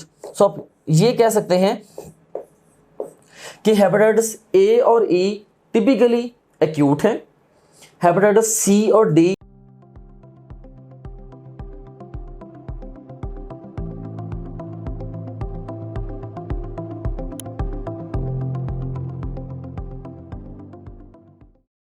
Typically chronic है. हेपेटाइटिस बी एक्यूट भी हो सकता है और क्रॉनिक भी हो सकता है. और उसके बाद फिर इनके वायरसेस के बारे में ओवरऑल जनरल सी इंफॉर्मेशन क्या है कि हेपेटाइटिस बी, सी और हेपेटाइटिस डी एंड ई इन सब के जो वायरसेस हैं वो ओवरऑल वो एनवेलप्ड हैं. ये अलग बात है कि हेपेटाइटिस बी का जो वायरस है वो डीएनए एनवेलप्ड है, जबकि हेपेटाइटिस सी और हेपेटाइटिस डी और ई के जो एनवेलप्ड वायरसेस हैं ये आरएनए एनवेलप्ड हैं, जबकि जो इसका हेपेटाइटिस ए का वायरस है ये आरएनए एंड नॉन एनवेलप्ड है. सो अब ये कह सकते हैं इसके अंदर कि हेपेटाइटिस ए वायरस वो ओनली नॉन एनवेलप्ड यहाँ पे नॉन एनवेलप्ड वायरस है, जबकि बाकी सारे के सारे जो हैं वो एनवेलप्ड हैं. और हेपेटाइटिस बी का जो वायरस है ये इस लिस्ट में ओनली डीएनए वायरस है, बाकी सारे के सारे आरएनए वायरसेस हैं. ओके, अब इनकी ट्रांसमिशन में हम बात करते हैं. तो यू कैन सी हियर कि हेपेटाइटिस ए और हेपेटाइटिस ई ये दोनों चूंकि एक्यूट हेपेटाइटिस हैं, और बाय द वे इन दोनों की जो ट्रांसमिशन है वो फीको ओरल राउट से ही होती है. चलिए मैं आपको रियल वर्ल्ड एग्जांपल देता हूं कि गॉड फॉरबिड ये किस तरह से ट्रांसमिट होता है. जैसे इन है कि जस्ट इमेजिन कि एक इंडिविजुअल है वो किसी रेस्टोरेंट में खाना खाने के लिए जाता है, वहाँ पे हाइजीन की बहुत अच्छी प्रैक्टिसेस नहीं है, राइट. मे बी कोई वहाँ पे शेफ़ काम करता है और जिसको खुदा ना खासा हेपेटाइटिस ए या हेपेटाइटिस ई है, तो वो ऑफ कोर्स जिसको डिजीज़ होगी वो अपने फेसिस के लॉन्ग इस वायरस को सिक्रीट कर रहा होगा. और अगर वो वॉशरूम में जाता है और उसके बाद फिर वो प्रॉपरली साबुन के साथ अपने हैंड्स वॉश नहीं करता और अनफॉर्चुनेटली वो उस इंडिविजुअल की फूड को हैंडल करता है विद द डर्टी हैंड्स, तो उस इंडिविजुअल की फूड के अलॉन्ग अब ये वायरस उस इंडिविजुअल में जा सकता है. सो इसीलिए रॉ फूड्स जो हैं ख़ास तौर पे ऐसे रेस्टोरेंट से जहाँ पे हाइजेनिक प्रैक्टिसेस बहुत अच्छी ना हो उनको कभी भी रेकमेंड नहीं करते. रॉ फूड से मुराद ये है वो फूड्स जो कि आग पे नहीं पकी हुई होती. हाँ, बाज़ार से वो चीज़ें खाना जो कि आग पे पकी हुई होती हैं it's relatively safer you can say, right. So बहरहाल इसमें देखें कि इन दोनों की ट्रांसमिशन जो है हेपेटाइटिस ए और ई की ये फीको ओरल राउट से होती है, जबकि जो हेपेटाइटिस बी, सी और डी की ट्रांसमिशन है, अब हम इनके बारे में एक कीवर्ड यूज़ करते हैं. हम कहते हैं कि इनकी पेरेंट्रल ट्रांसमिशन है. पेरेंट्रल ट्रांसमिशन क्या होती है? जब भी पेशेंट का ब्लड हेल्दी इंडिविजुअल के ब्लड के साथ मिक्स होगा तो इसके ट्रांसमिशन के चांसेस पैदा हो जाते हैं. मिसाल के तौर पर एक डेंटिस्ट ने एक बंदे पर प्रोसीजर किया, उसको हेपेटाइटिस बी था और उस अपरेटस को स्टरलाइज किए बगैर उसने एक हेल्दी इंडिविजुअल पे यूज़ कर दिया, अब डिजीज़ इंडिविजुअल से हेल्दी इंडिविजुअल तक ये ट्रांसफ़र हो सकता है। सिमिलरली फ़र्ज़ करें कि अगर आप बार्बर शॉप पे जाते हैं और वो जो ब्लेड उसने एक डिजीज़्ड या हेपेटाइटिस बी के विक्टिम पे यूज़ किया, उसने वही ब्लेड अगर एक हेल्दी इंडिविजुअल पे यूज़ कर दिया तो अगेन ब्लड के मिक्सिंग के चांसेस पैदा होते हैं और डिजीज़ ट्रांसमिशन के चांसेस पैदा होते हैं। इसी तरह से अगर एक सर्जन है वो एक पेशेंट को की सर्जरी परफॉर्म करता है और उस ऑपरेटर्स को जिस या उन ब्लेड्स को या उन इक्विपमेंट्स को प्रॉपर्ली स्टरलाइज किए बगैर वो एक हेल्दी इंडिविजुअल या अदरवाइज हेल्दी इंडिविजुअल पे यूज़ कर लेता है for performing some sort of procedure, again क्योंकि वो प्रॉपर्ली स्टरलाइज नहीं है इंस्ट्रूमेंट्स, सो इस तरह से भी हेल्दी इंडिविजुअल तक डिजीज इंडिविजुअल से डिजीज ट्रांसमिट हो सकती है। सो सादा लफ्ज़ों में जो ए और ई की ट्रांसमिशन है वो फीको ओरल है, जबकि बी, सी और डी की जो ट्रांसमिशन है वो कह सकते हैं कि ब्लड टू ब्लड ट्रांसमिशन होती है। इसको हम पेरेंट्रल राउट ऑफ ट्रांसमिशन भी बोलते हैं।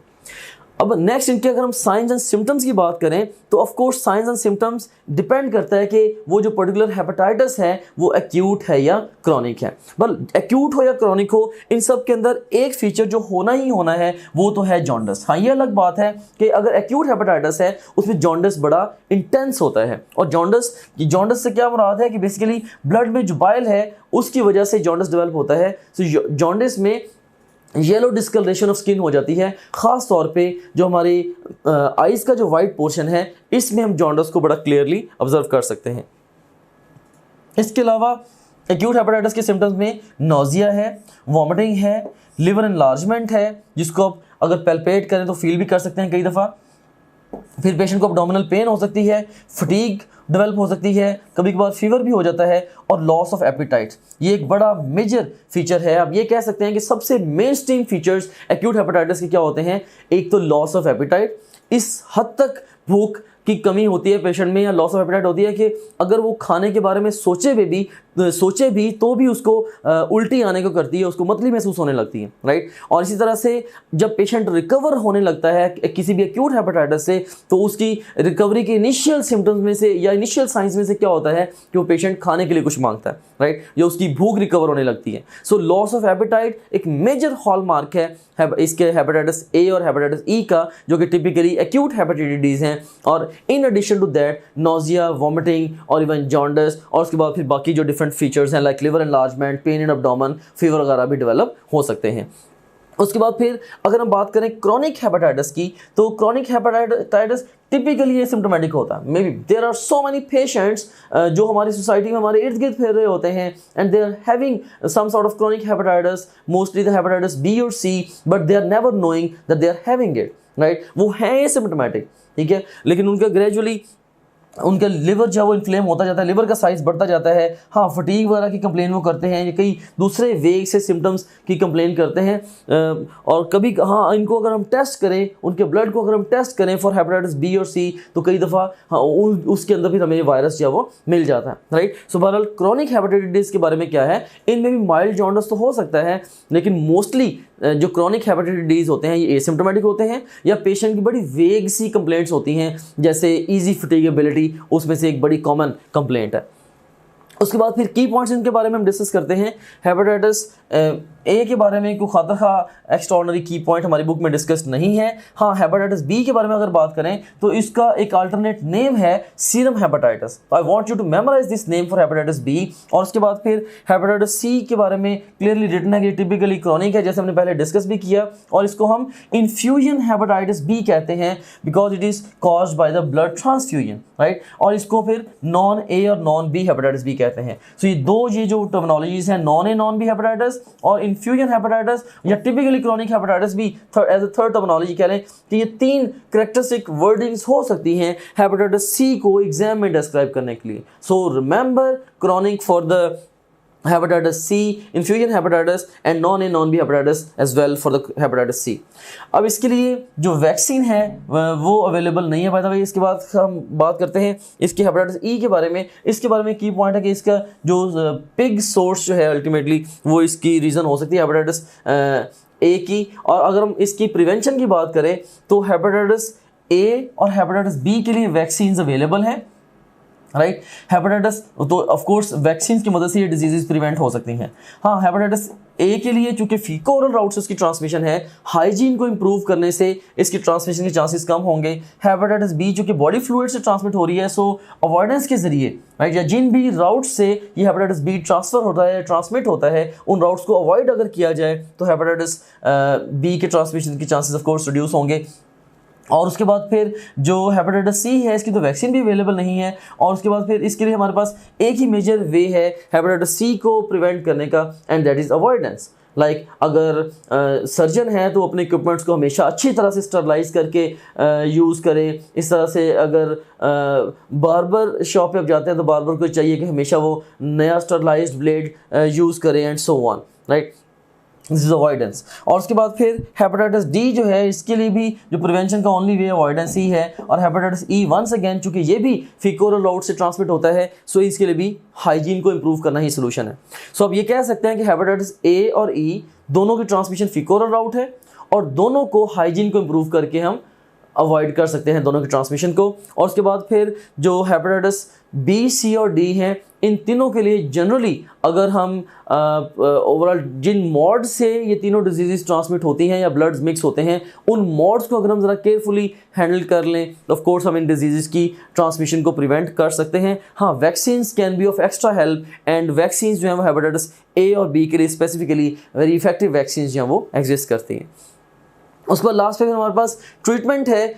ट्रीटमेंट के हवाले से हेपेटाइटिस ए और ई दोनों चूँकि एक्यूट हेपेटाइटिस हैं, इनके लिए हम सपोर्टिव ट्रीटमेंट पेशेंट को देते हैं। फॉर एग्जांपल अगर उसको वोमिटिंग डेवलप हो रही है तो हम एंटी इमेटिक ड्रग्स देते हैं जिससे वोमिटिंग सेटल हो, राइट। इसी तरह से अगर फर्ज करें उसमें एक्सेसिव वोमिटिंग की वजह से वाटर लॉस हो रहा है तो मे बी हम उसको इंजेक्टेबल फॉर्म में डिफरेंट फ्लूइड्स देते हैं, राइट। सो हम पेशेंट को सपोर्ट करते हैं या सिम्टोमेटिक ट्रीटमेंट देते हैं, और ultimately patient with the passage of time खुद ब खुद ही उस वायरस को बॉडी से क्लियर कर देता है। उस पेशेंट का अपना इम्यून सिस्टम जो हेपेटाइटिस ए या ई का वायरस है उसको क्लियर कर देता है। जबकि जो क्रोनिक हेपेटाइटिस हैं they are relatively difficult to handle, तो इनके लिए बहरहाल हम क्रोनिक हेपेटाइटिस के लिए हम इंटरफेरॉन थेरेपी देते हैं, और इवन साथ ही साथ इवन एंटीवायरल ड्रग्स को भी ट्राई करते हैं। एंड अभी रिसेंट एडवांसेस में इंटरफेरॉन थेरेपी और फिर इसके साथ कॉम्बिनेशन में डिफरेंट एंटीवायरल ड्रग्स के साथ बड़े अच्छे जो कह लें कि रिजल्ट्स आए हैं in the patients the hepatitis B, C and D. So इनको हम उनकी मदद से समटाइम्स या वो ड्रग्स और इंटरफेरेंस की मदद से हम क्रोनिक हेपेटाइटिस से पेशेंट्स को क्योर भी कर सकते हैं। एड्स के बारे में हम ये बात नहीं कहते कि एड्स के लिए जो हम एंटीवायरल्स को यूज़ करते हैं, एड्स का क्योर अभी तक हमें नहीं मिला, लेकिन बी, सी और डी ये nowadays to great extent they are curable diseases.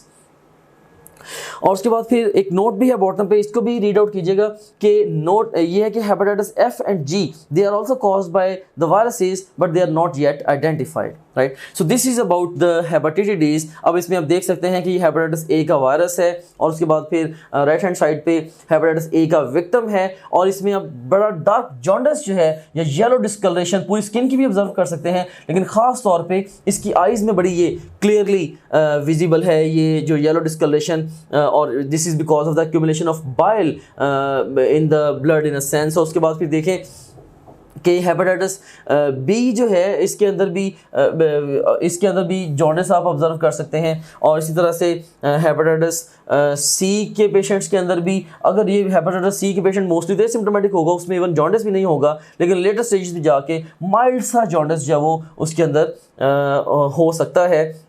ये हेपेटाइटिस सी का वायरस है। और इसी तरह से फिर हेपेटाइटिस डी का जो विक्टिम है उसके अंदर भी जॉन्डिस एक मेजर हॉलमार्क है, और उसके साथ फिर बाकी जो क्रॉनिक हेपेटाइटिस वाले जो फीचर्स हैं वो भी उसके अंदर हो सकते हैं, फटीग वगैरह। और इसी तरह से हेपेटाइटिस ई है, इसमें भी बड़ा डार्क जॉन्डिस हो सकता है क्योंकि ये भी अगेन एक्यूट हेपेटाइटिस है, और साथ पेशेंट में नोजिया, वॉमिटिंग और लॉस ऑफ एपेटाइट वगैरह भी डेवलप होंगे। तो ये हेपेटाइटिस ई वायरस है। सो बहरहाल कंक्लूसिवली सारे के सारे हेपेटाइटिस में ओवरऑल क्या है कि जॉन्डिस जो है ये एक कॉमन फीचर है। एक्यूट हेपेटाइटिस में डार्क जॉन्डिस होता है, साथ नोजिया और वॉमिटिंग डेवलप होते हैं। Chronic hepatitis many times asymptomatic होते हैं, और उनमें स्ट्रेट अवे नोजिया वोमिटिंग उस तरह से डेवलप नहीं होते, ना ही लॉस ऑफ एपेटाइट उस तरह से डेवलप होती है। हाँ, पेशेंट्स जो जनरल फटीगेबिलिटी या थकावट वगैरह या वेग सी कंप्लेंट्स करते हैं अपने हेल्थ से रिलेटेड, के फीलिंग ऑफ बीइंग अनवेल, कि मेरी हेल्थ अच्छी नहीं है, तो इस तरह की कंप्लेंट्स जो पेशेंट्स करते हैं।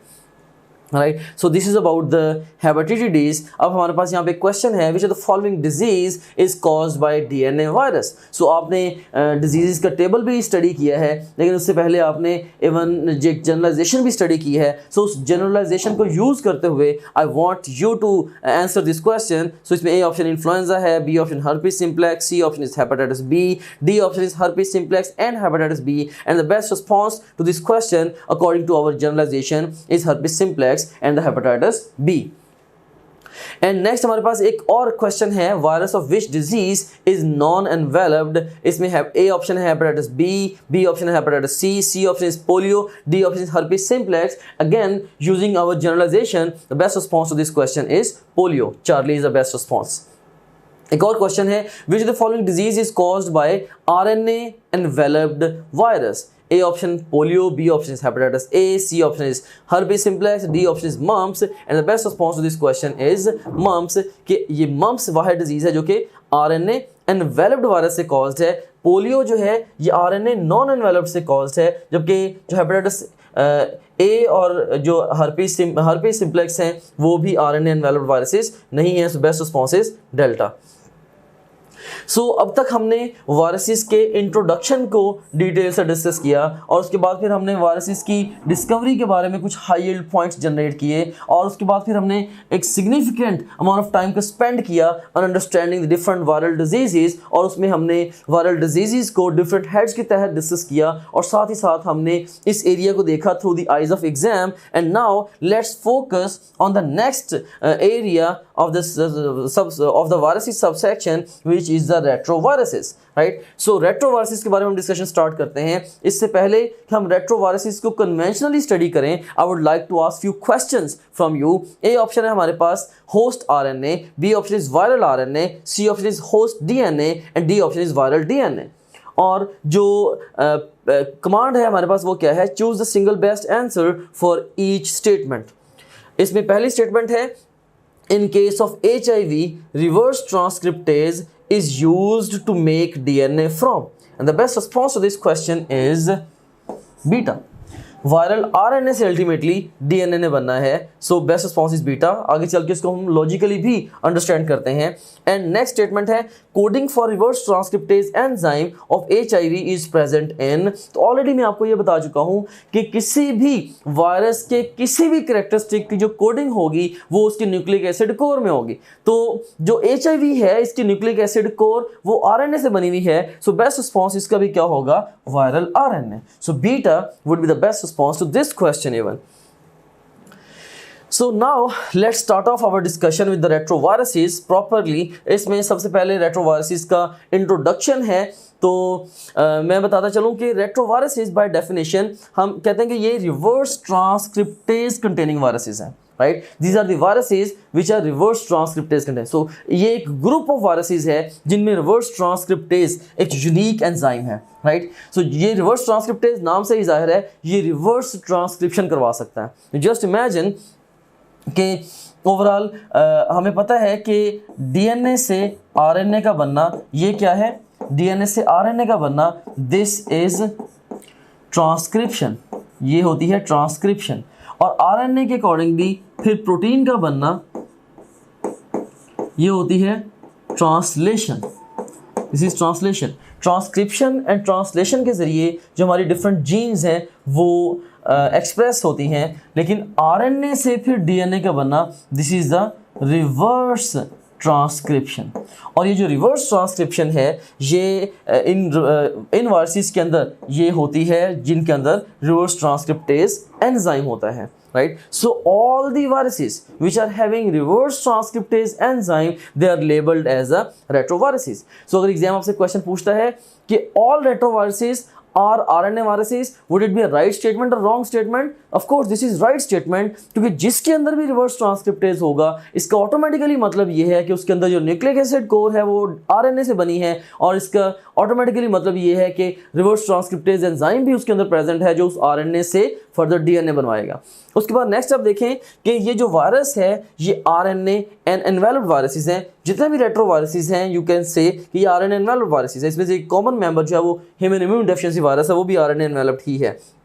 और इनमें से बहुत सारे ऑन्कोवायरसेस होते हैं। अब ऑन्कोवायरस क्या होता है? A virus which has got oncogenic potential, यानी कि एक नॉर्मल सेल को एक कैंसरस सेल में कन्वर्ट करने की जो सलाहियत रखता है, राइट, या एक नॉर्मल सेल को ट्यूमर सेल में जो कन्वर्ट करने की सलाहियत रखता है, हम कहते हैं ये ऑन्कोवायरस है, राइट। सो वैसे तो बहुत सारे वायरसेस का जो ऑन्कोजेनिक पोटेंशियल है वो डिस्कवर हो चुका है। सो जो रेट्रोवायरसेस हैं इनमें से भी बहुत सारे जो वायरसेस हैं वो they have got oncogenic potential, so many of them they are oncoviruses। और उसके बाद फिर मोस्ट फेमिलियर जो रेट्रोवायरस है वो HIV है, जो कि कॉजेटिव एजेंट है किसका? एड्स का। सो इस फोटोग्राफ में भी आप देख सकते हैं कि overall you have got the HIV RNA, उससे रिवर्स ट्रांसक्रिप्शन हुई and you got the HIV DNA। सो ये वाला जो रिएक्शन है ये this is catalysed by the reverse transcriptase enzyme and which is present in the retroviruses. So reverse transcriptase enzyme can convert viral RNA into the viral DNA। So ये क्या कर रहा है?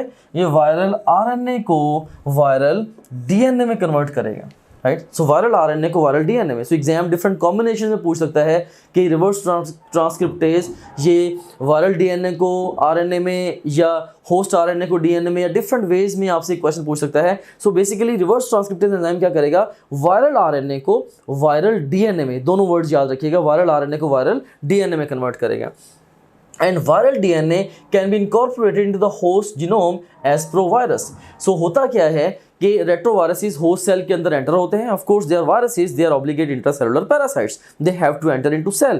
तो जब ये सेल्स के अंदर एंटर होते हैं, होस्ट सेल्स के अंदर एंटर होते हैं, तो वहाँ पे जाके आरएनए से पहले डीएनए बनेगा। वो DNA all the way nucleus में जाता है और वहाँ पे जाके वो होस्ट के डीएनए के साथ अपने बॉन्ड बनाता है। और अब वो वायरल डीएनए जो कि होस्ट के डीएनए के साथ इनकॉर्पोरेट हो गया हो, उसको हम क्या बोलते हैं? उसको बोलते हैं this is provirus. So by definition, provirus is the viral DNA. It's not RNA. It's viral DNA incorporated into the host's DNA। इसको हम फर्दर डिटेल में भी आगे डिस्कस करते हैं जब हम HIV का लाइफ साइकिल डिस्कस करेंगे। इसमें आप देख सकते हैं इस फोटोग्राफ में भी कि you have got the DNA, इसकी ट्रांसक्रिप्शन से you got the RNA, RNA की ट्रांसलेशन से you got the amino acid chain, और उसकी फोल्डिंग से यू गॉट द प्रोटीन। और रिवर्स ट्रांसक्रिप्शन क्या है? आरएनए से डीएनए का बनना, ये रिवर्स ट्रांसक्रिप्शन है। End of course this is because of the reverse transcriptase enzyme. I have got a question for you at this stage. HIV can infect, A option is helper T lymphocytes, B option is red blood cells, C option is cells in the central nervous system, D option is helper T lymphocytes and cells in the central nervous system, E option is all of the above। तो इसमें से देखें कि जो HIV है ये RBCs को infect नहीं कर सकता। क्यों नहीं कर सकता? क्योंकि HIV को सेल्स में एंटर होने के लिए ख़ास तरह के CD4 रिसेप्टर्स चाहिए, और वो जो रिसेप्टर्स हैं वो RBCs के ऊपर मौजूद नहीं हैं। हाँ, वो हेल्पर T लिम्फोसाइट्स के ऊपर और CNS के सेल्स के ऊपर और इवन बॉडी के और भी बहुत सारे सेल्स के ऊपर वो मौजूद हैं। तो इसका जो बहरहाल इस क्वेश्चन के अंदर जो बेस्ट आंसर होगा that would B delta. Helper T lymphocytes and the cells in the CNS, ये बेसिकली HIV से इन्फेक्ट होंगे। So here we have got the acquired immunity deficiency syndrome, जिसके बारे में मैंने आपको ऑलरेडी बताया कि HIV डिजीज़ की जो लास्ट स्टेज है वो acquired immunity deficiency syndrome है। अब हम इसके इंट्रोडक्शन पे थोड़ी सी बात करते हैं, खासतौर पे ह्यूमन इम्यून डेफिशिएंसी वायरस जो कि कॉजेटिव एजेंट है एड्स का, उसके इंट्रोडक्शन पे बात करते हैं।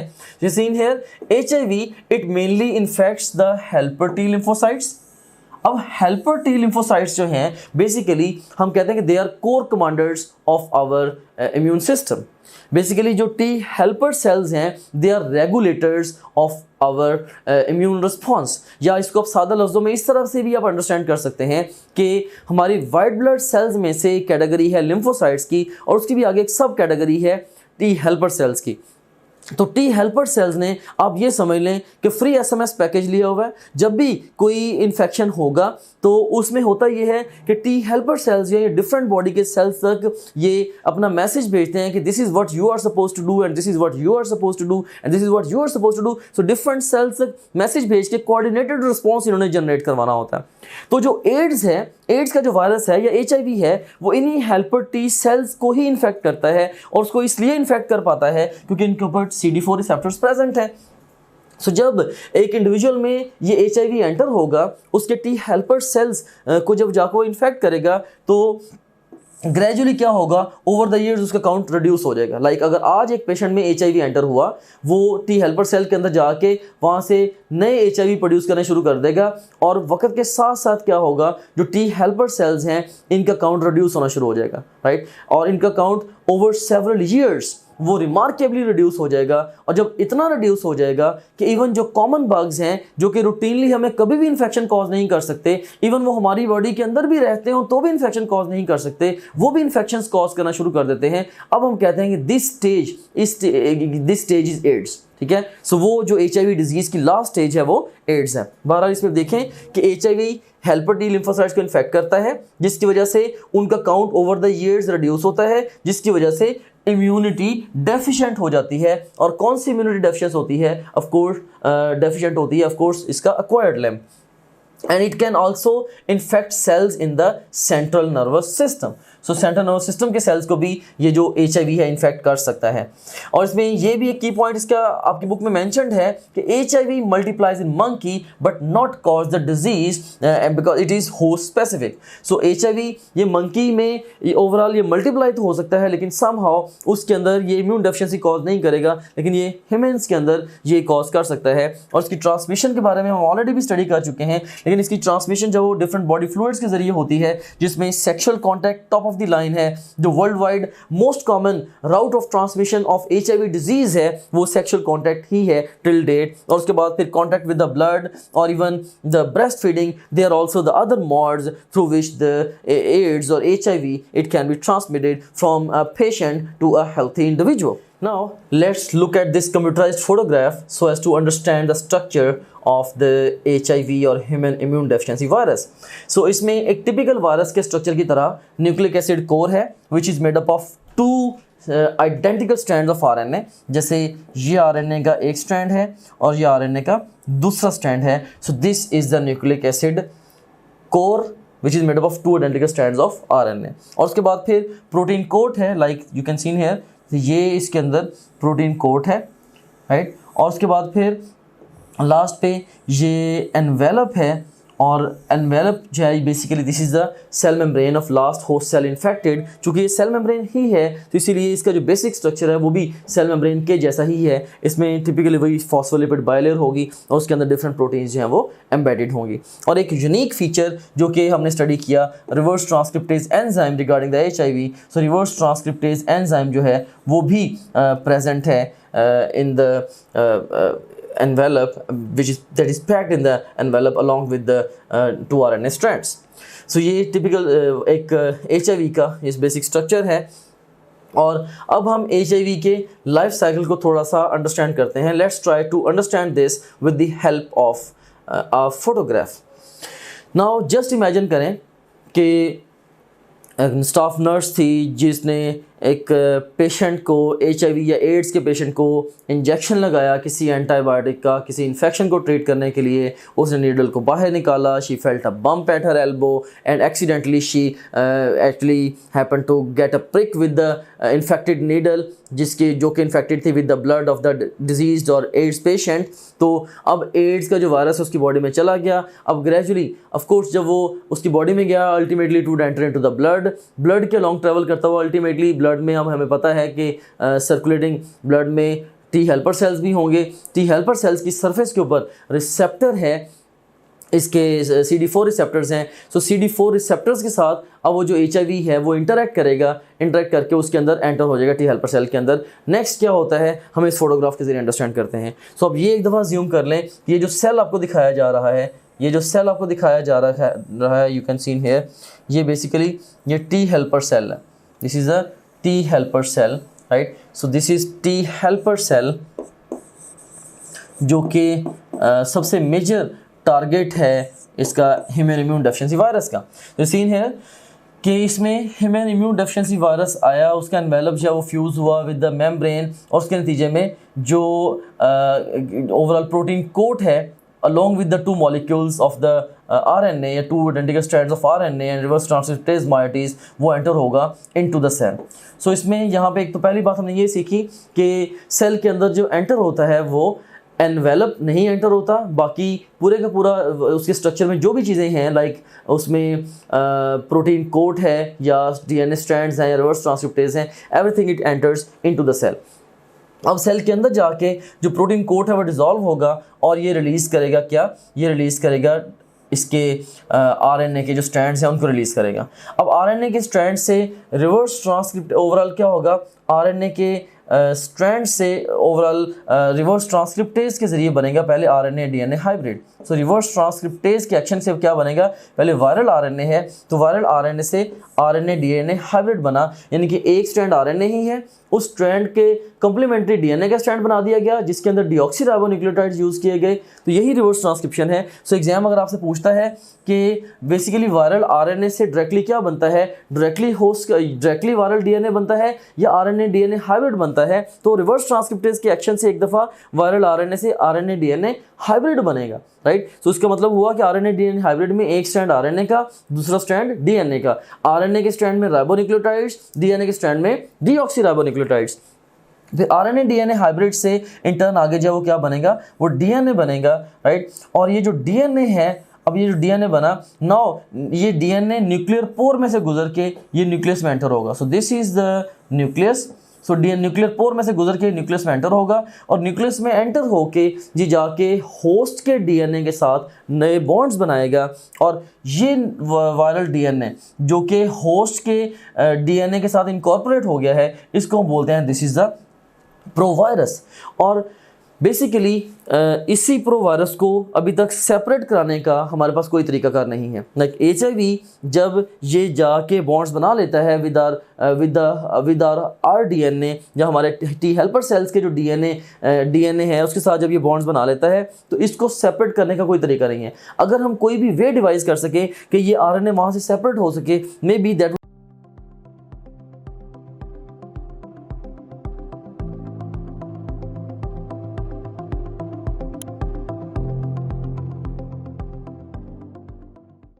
बी द डे कि हम कह सकेंगे हमने इसकी जो HIV की ट्रीटमेंट है उसको डिस्कवर कर लिया। एनीवेज, सो ये प्रो वायरस वहाँ पे चला गया।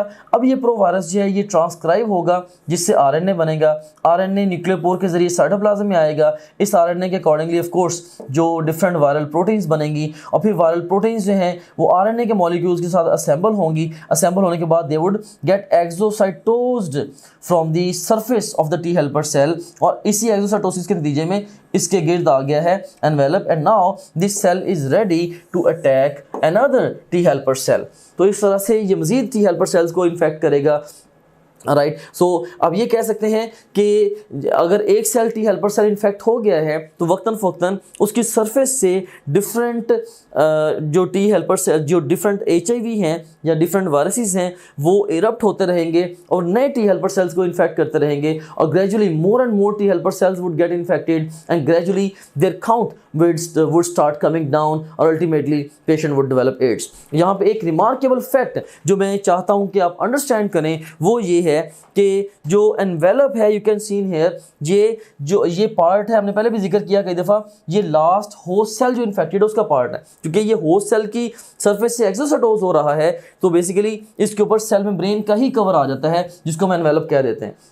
सो सादा लफ्ज़ों में इस तरह से भी कह सकते हैं कि जो HIV का एनवेलप है ये वो फ्री शर्ट है जो वायरस को उस वक्त मिली जब वो होस्ट सेल की सरफेस से इरप्ट हुआ, राइट। सो एनवेलप, सो इसलिए अब इस सारे के सारे प्रोसेस को हम सम अप भी करते हैं, जिसमें हम देख सकते हैं कि सबसे पहले जो HIV है ये T हेल्पर सेल या कोई भी अगर CD4 पॉजिटिव सेल है उसकी सरफेस भी जाके अटैच होगा। ऑफ कोर्स ये जो अटैचमेंट होनी है ये CD4 रिसेप्टर्स के ज़रिए होनी है, CD4 रिसेप्टर्स के ज़रिए। जिन सेल्स के ऊपर भी CD4 रिसेप्टर्स नहीं होंगे उन सेल्स के अंदर HIV एंटर नहीं हो सकेगा। उसके बाद फिर ये उसके अंदर एंटर हो गया, एंटरिंग के बाद ये अनकोट होगा, जिसके नतीजे में अल्टीमेटली आरएनए और रिवर्स ट्रांसक्रिप्टेज ये रिलीज होंगे। फिर जो रिवर्स ट्रांसक्रिप्टेज एंजाइम है वो आरएनए से पहले आरएनए डीएनए हाइब्रिड बनाएगा और उसके बाद फिर उससे अल्टीमेटली डीएनए बन जाएगा। सो यू कैन से इन हियर रिवर्स ट्रांसक्रिप्शन हुई, डीएनए बना, डीएनए होस्ट के न्यूक्लियस के अंदर एंटर हुआ, वहां जाके इंटीग्रेट हो गया, प्रोवायरस बन गया। As a result of integration you got the provirus. ठीक है, प्रोवायरस बन गया। अब प्रोवायरस जो है वो टाइम एंड अगेन वो ट्रांसक्राइब होगा ऑफ कोर्स और ट्रांसलेट होगा, जिससे वायरल आरएनए और अकॉर्डिंगली प्रोटीन्स बनेगी और फिर आरएनए और प्रोटीन्स असेंबल होके वो उसकी सरफेस से एक्सोसाइटोज हो जाएगी। एंड अगेन नाउ जो भी कह लें कि जो HIV है या फुली असेंबल्ड कह लें कि जो वायरस है वो अब ब्लड में गया, ब्लड के अलॉन्ग वो अगेन जो दूसरे टी हेल्पर सेल्स हैं उनको भी इन्फेक्ट कर सकता है, right. So this is the summary of the behavior of the HIV, or you can say life cycle of HIV inside T helper cell. So ये हमारे पास वीडियो है, इस वीडियो को हम देखते हैं और साथ ही साथ मैं आपको एक्सप्लेन करूंगा कि किस तरह से ये जो इसका जो वायरस है, एड्स का जो वायरस है, ये HIV है, किस तरह से ये टी हेल्पर सेल के अंदर रेप्लिकेट होता है। Now let's watch this video.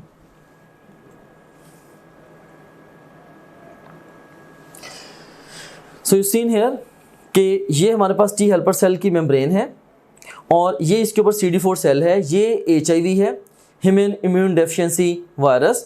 ये आके इसने CD4 रिसेप्टर से इंटरेक्ट किया, ये एनवेलप इसके अंदर पूरा का पूरा जो प्रोटीन कोड अंदर एंटर हुआ, अंदर आके उसने ये रिवर्स ट्रांसक्रिप्टेज और आरएनए को रिलीज किया।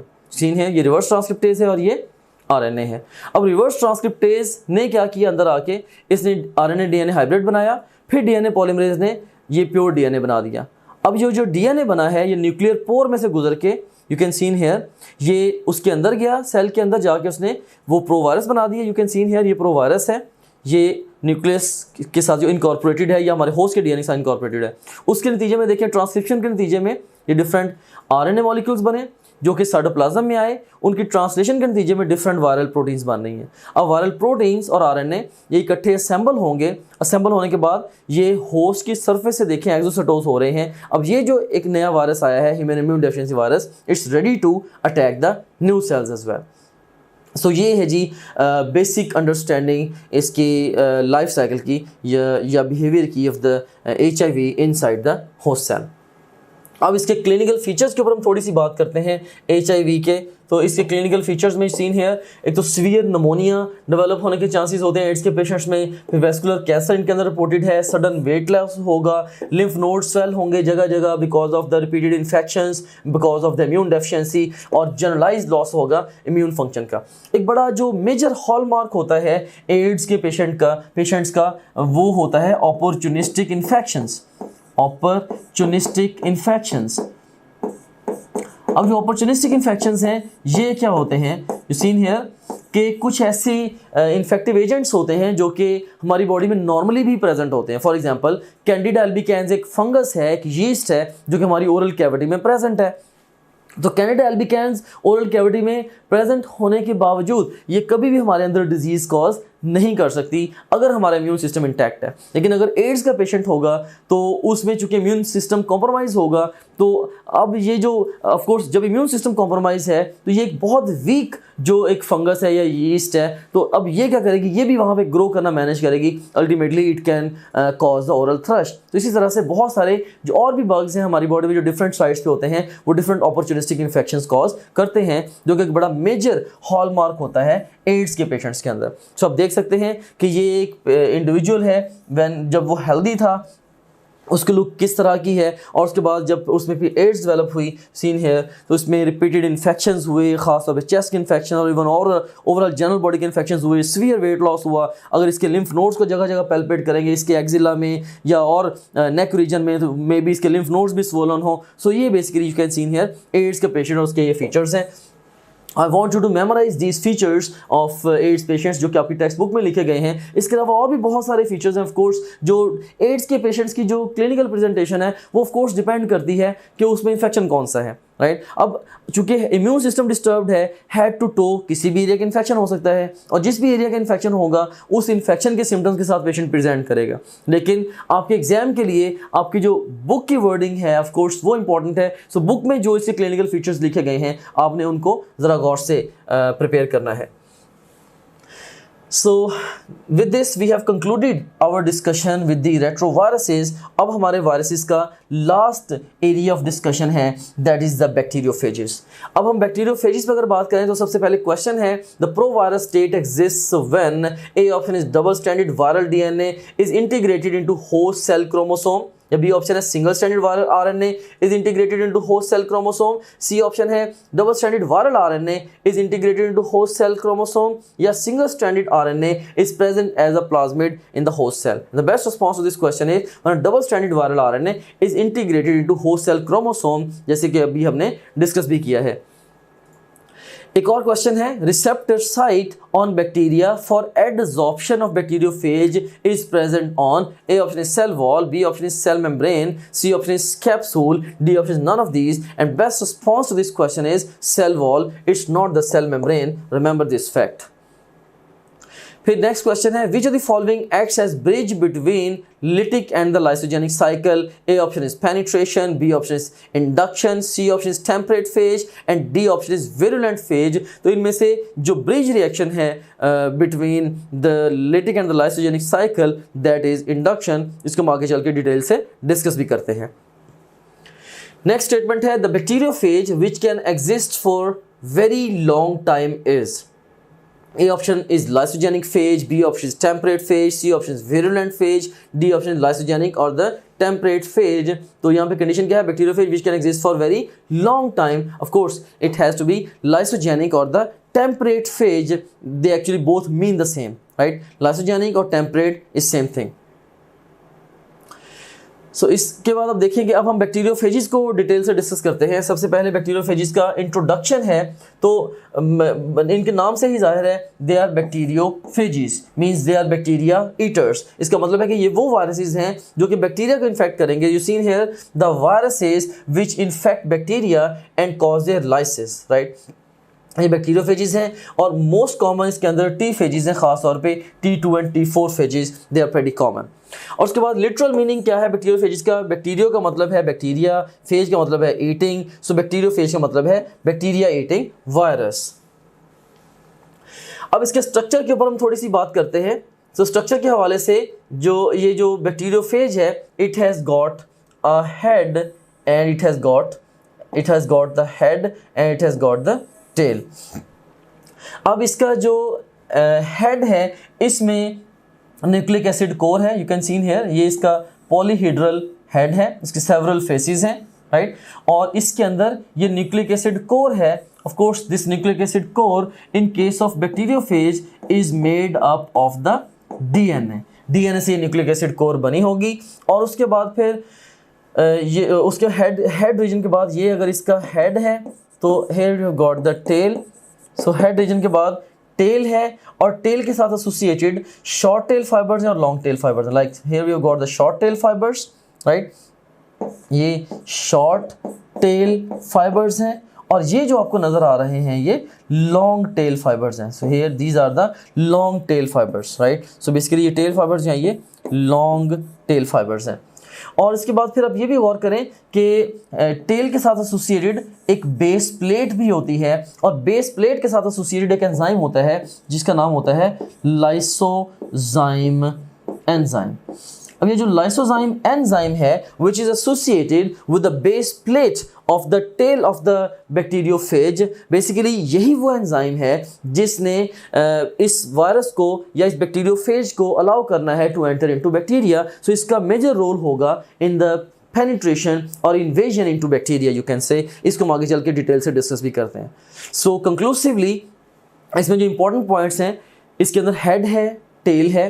हेड में न्यूक्लिक एसिड कोर डीएनए से बनी है और इसके जो प्रोटीन कोट है वो पॉलीहेड्रल है, उसके सेवरल फेसेस हैं, इसके अंदर फिर लॉन्ग और शॉर्ट टेल फाइबर्स हैं और बेस प्लेट है जिसके साथ एसोसिएटेड लाइसोजाइम एंजाइम है जो कि इसकी पेनिट्रेशन या इन्वेजन में इनटू बैक्टीरिया हेल्प करेगा। So this is all about the structure of the bacteriophage. अब एक क्वेश्चन है इस स्टेज पे हमारे पास, the virus which can take control of host biosynthetic machinery without becoming incorporated into host genome is polio virus, bacteriophage, HIV, bacteriophage and the HIV. तो हमने इसमें डिस्कस किया कि अभी ओवरऑल जो बैक्टीरियोफेज है ये होस्ट सेल में इनकॉर्पोरेट हुए बगैर पूरी मशीनरी को वो हाईजैक करेगा और अल्टीमेटली उसके अंदर होस्ट के जीनोम के अंदर इनकॉर्पोरेट नहीं होगा। बाकी पोलियो वायरस भी होस्ट के जीनोम में इनकॉर्पोरेट होता है। इवन एचआईवी के बारे में भी हम डिटेल से स्टडी करके आए हैं, ये भी एचआईवी वायरस का जो डीएनए इससे बनेगा अल्टीमेटली वो भी होस्ट के जीनोम में इनकॉर्पोरेट होगा। So best response is beta to this question.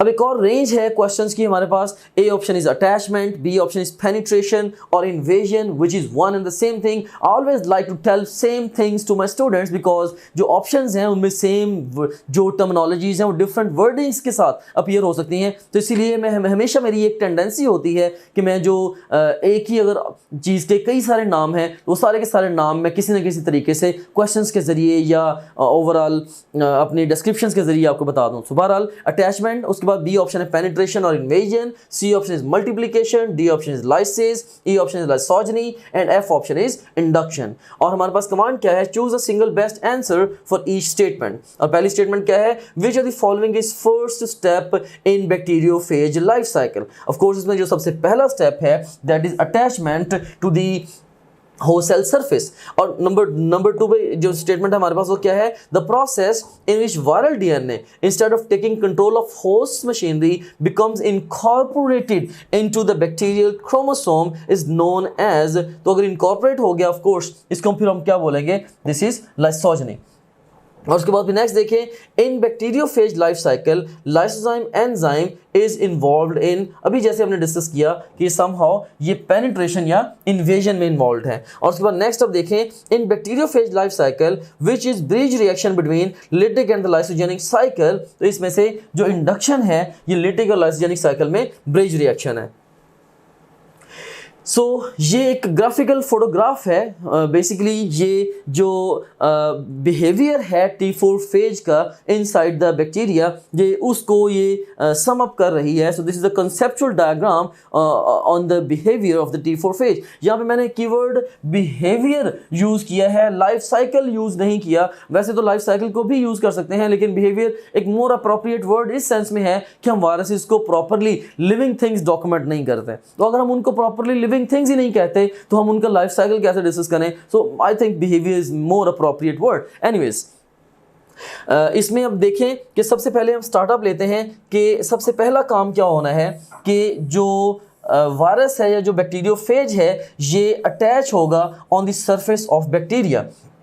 और ये इसको बोलते हैं, इसको अटैचमेंट भी बोलते हैं। और ये अटैचमेंट होगी via adsorption via the surface receptors. अब ये जो रिसेप्टर्स हैं बेसिकली ये बैक्टीरिया की सरफेस पे प्रेजेंट हैं, राइट। सो अटैचमेंट होती है via the surface receptors which are present on the bacterial cell wall. Bacterial cell wall के साथ एसोसिएटेड वो रिसेप्टर्स हैं, राइट। सो जस्ट इमेजिन करें कि अगर ये मेरा हैंड जो है ये बैक्टीरिया की सरफेस को रिप्रेजेंट कर रहा है तो इसके अंदर रिसेप्टर है, राइट। सो जब बैक्टीरियोफेज आएगा तो बैक्टीरियोफेज आके बैक्टीरियल सेल की सरफेस पे जो रिसेप्टर है वो उसके ऊपर लैंड करेगा, उसके साथ इंटरेक्ट करेगा जिसके नतीजे में वो सेल के अंदर या बैक्टीरिया के अंदर एंटर होगा। सो यहाँ पे ये जो रिसेप्टर है याद रखिएगा ये वायरस की सरफेस पे रिसेप्टर नहीं है, ये बैक्टीरियल सरफेस पे रिसेप्टर है।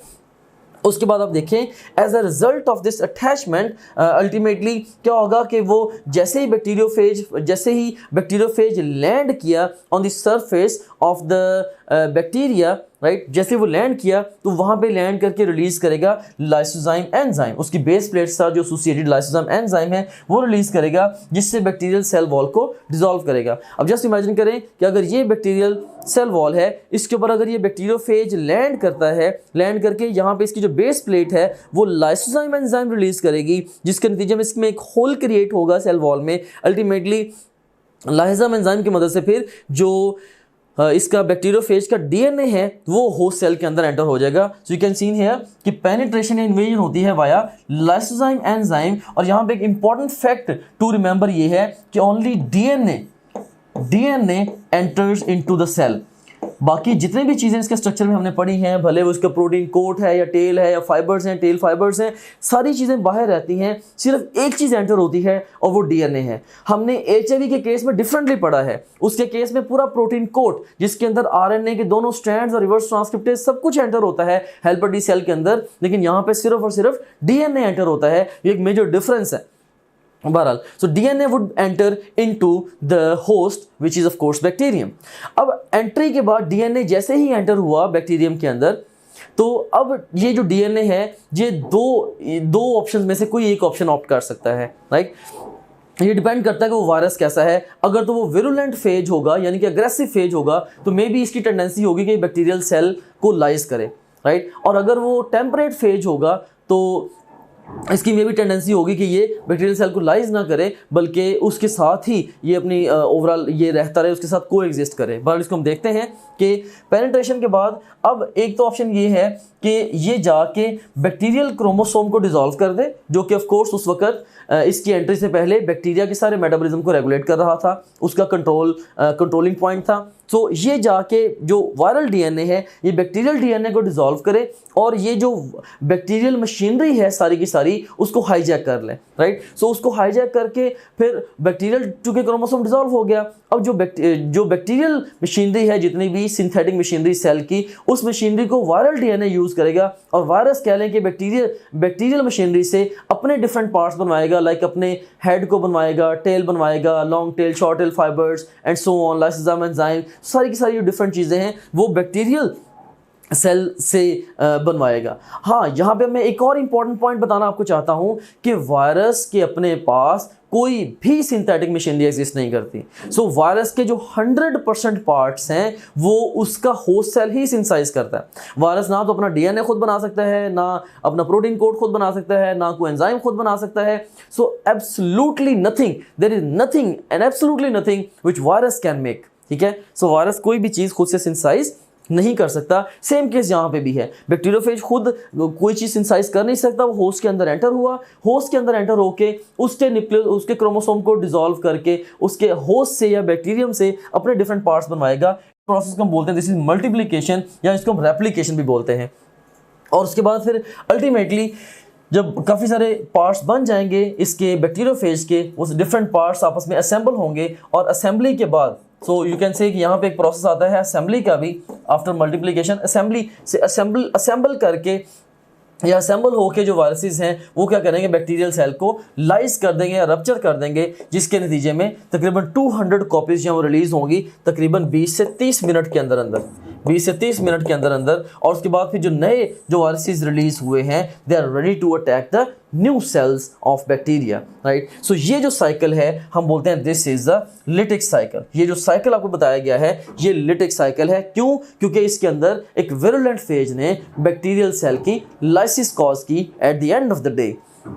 अब एंट्री के बाद, अब एंट्री या पेनिट्रेशन या इन्वेजन के बाद जो कह लें कि जो डीएनए एंटर हुआ था इनटू द बैक्टीरियल सेल, अब इसके बाद सेकंड ऑप्शन क्या था। एक ऑप्शन तो हमने देखा कि इसने ये अवेल किया कि इसने उसके साथ कह लें कि मास्टर स्लेव रिलेशनशिप अडॉप्ट किया, खुद मास्टर बन गया, बैक्टीरिया को स्लेव बनवा दिया और बैक्टीरिया से अपने पार्ट्स बनवाए। अब दूसरे नंबर पे डीएनए एंटर होने के बाद ये होस्ट गैस्ट रिलेशनशिप भी अडॉप्ट कर सकता है। सो होस्ट गैस रिलेशनशिप ये कैसे अडॉप्ट करेगा कि बेसिकली जो वायरल डीएनए है ये बैक्टीरियल डीएनए के साथ इनकॉर्पोरेट हो जाएगा। और जब ये बैक्टीरियल डीएनए के साथ इनकॉर्पोरेट हो जाएगा अल्टीमेटली इसको तब हम नाम देंगे एक प्रोफेज का। और याद रखना कि प्रोफेज और प्रोवायरस ये दो डिफरेंट टर्मिनोलॉजीज हैं।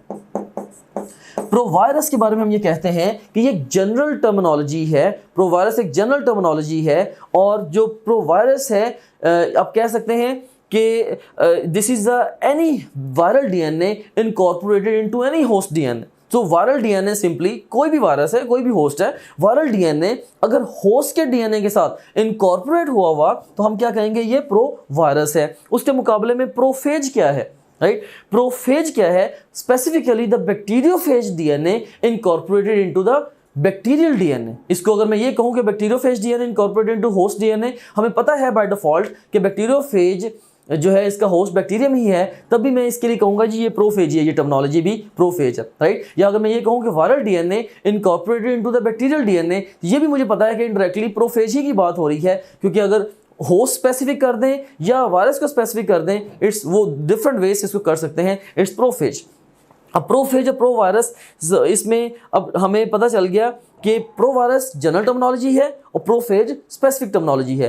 प्रो वायरस किसी भी वायरस और किसी भी होस्ट के लिए टर्मिनोलॉजी यूज होती है, जबकि जो प्रोफेज है ये स्पेसिफिकली बैक्टीरियोफेज और बैक्टीरिया के लिए यूज होती है टर्मिनोलॉजी। हम यहाँ पे ये भी कह सकते हैं every prophage is provirus as well, but every provirus is not prophage, right. बहरहाल इस वक्त देखें कि उसके साथ जाके जब अटैच हो गया तो उसने इसके ये जो कॉज की उसने लसोजनी कॉज की, उससे मुराद किया कि viral DNA it incorporated into the bacterial chromosome और बैक्टीरियल जीनोम, और जब भी बैक्टीरियम कभी डिवाइड करेगा साथ ही वायरल डीएनए की भी कॉपीज बन जाएंगी, और इस तरह से मे बी सेवरल जनरेशंस तक, बैक्टीरिया की सेवरल जनरेशंस तक वो वायरस जो वो साथ चलता रहेगा। हाँ, इसको हम बोलते हैं ये लाइसोजेनिक साइकिल है। अब कभी कभार अब ये भी होता है कि अगर खुदा ना खास्ता बैक्टीरियल में भी अगर बैक्टीरियम जो है वो से अनफेवरेबल कंडीशंस को फेस करता है, अगर अनफेवरेबल कंडीशंस को बैक्टीरियम फेस करेगा, या कई दफ़ा even without the unfavourable conditions जो वायरल डीएनए है किसी भी स्टेज पे उससे ये सेपरेट हो सकता है। So separation of viral DNA from the bacterial DNA, इसको बोलते हैं दिस इज इंडक्शन, राइट। वो उससे सेपरेट होके दोबारा फिर वो कह लें कि वो इसी स्टेज पे पहुंच जाएगा जैसे अभी इसके अंदर दोबारा एंटर हुआ है। सो सेपरेट होके हम अब कह लें कि इसने इंडक्शन अंडरगो की या सेपरेट हुआ, उसके बाद फिर इसने क्या किया, इसने जो बैक्टीरिया के अंदर दोबारा फिर जा इसने उसकी मशीनरी को हाईजैक कर लिया, मास्टर स्लेव रिलेशनशिप अडॉप्ट किया, और उसके बाद दोबारा फिर मल्टीप्लाई होकर असेंबल होके बैक्टीरियम को लाइज कर दिया। सो इंडक्शन जो है यू कैन सीन हियर, ये ब्रिज रिएक्शन है between the lytic and the lysogenic cycle. Lysogenic cycle से अगर लिटिक साइकिल की तरफ जाना है, दरमियान में जो रिएक्शन होगा that would be the induction. So इस कॉन्सेप्चुअल डायग्राम से हमने T4 फेज के बिहेवियर को इन डेप्थ अंडरस्टैंड किया। Now let's move on to the next slide. अब हम लाइसोजेनिक साइकिल और लिटिक साइकिल को एक वीडियो की मदद से अंडरस्टैंड करते हैं।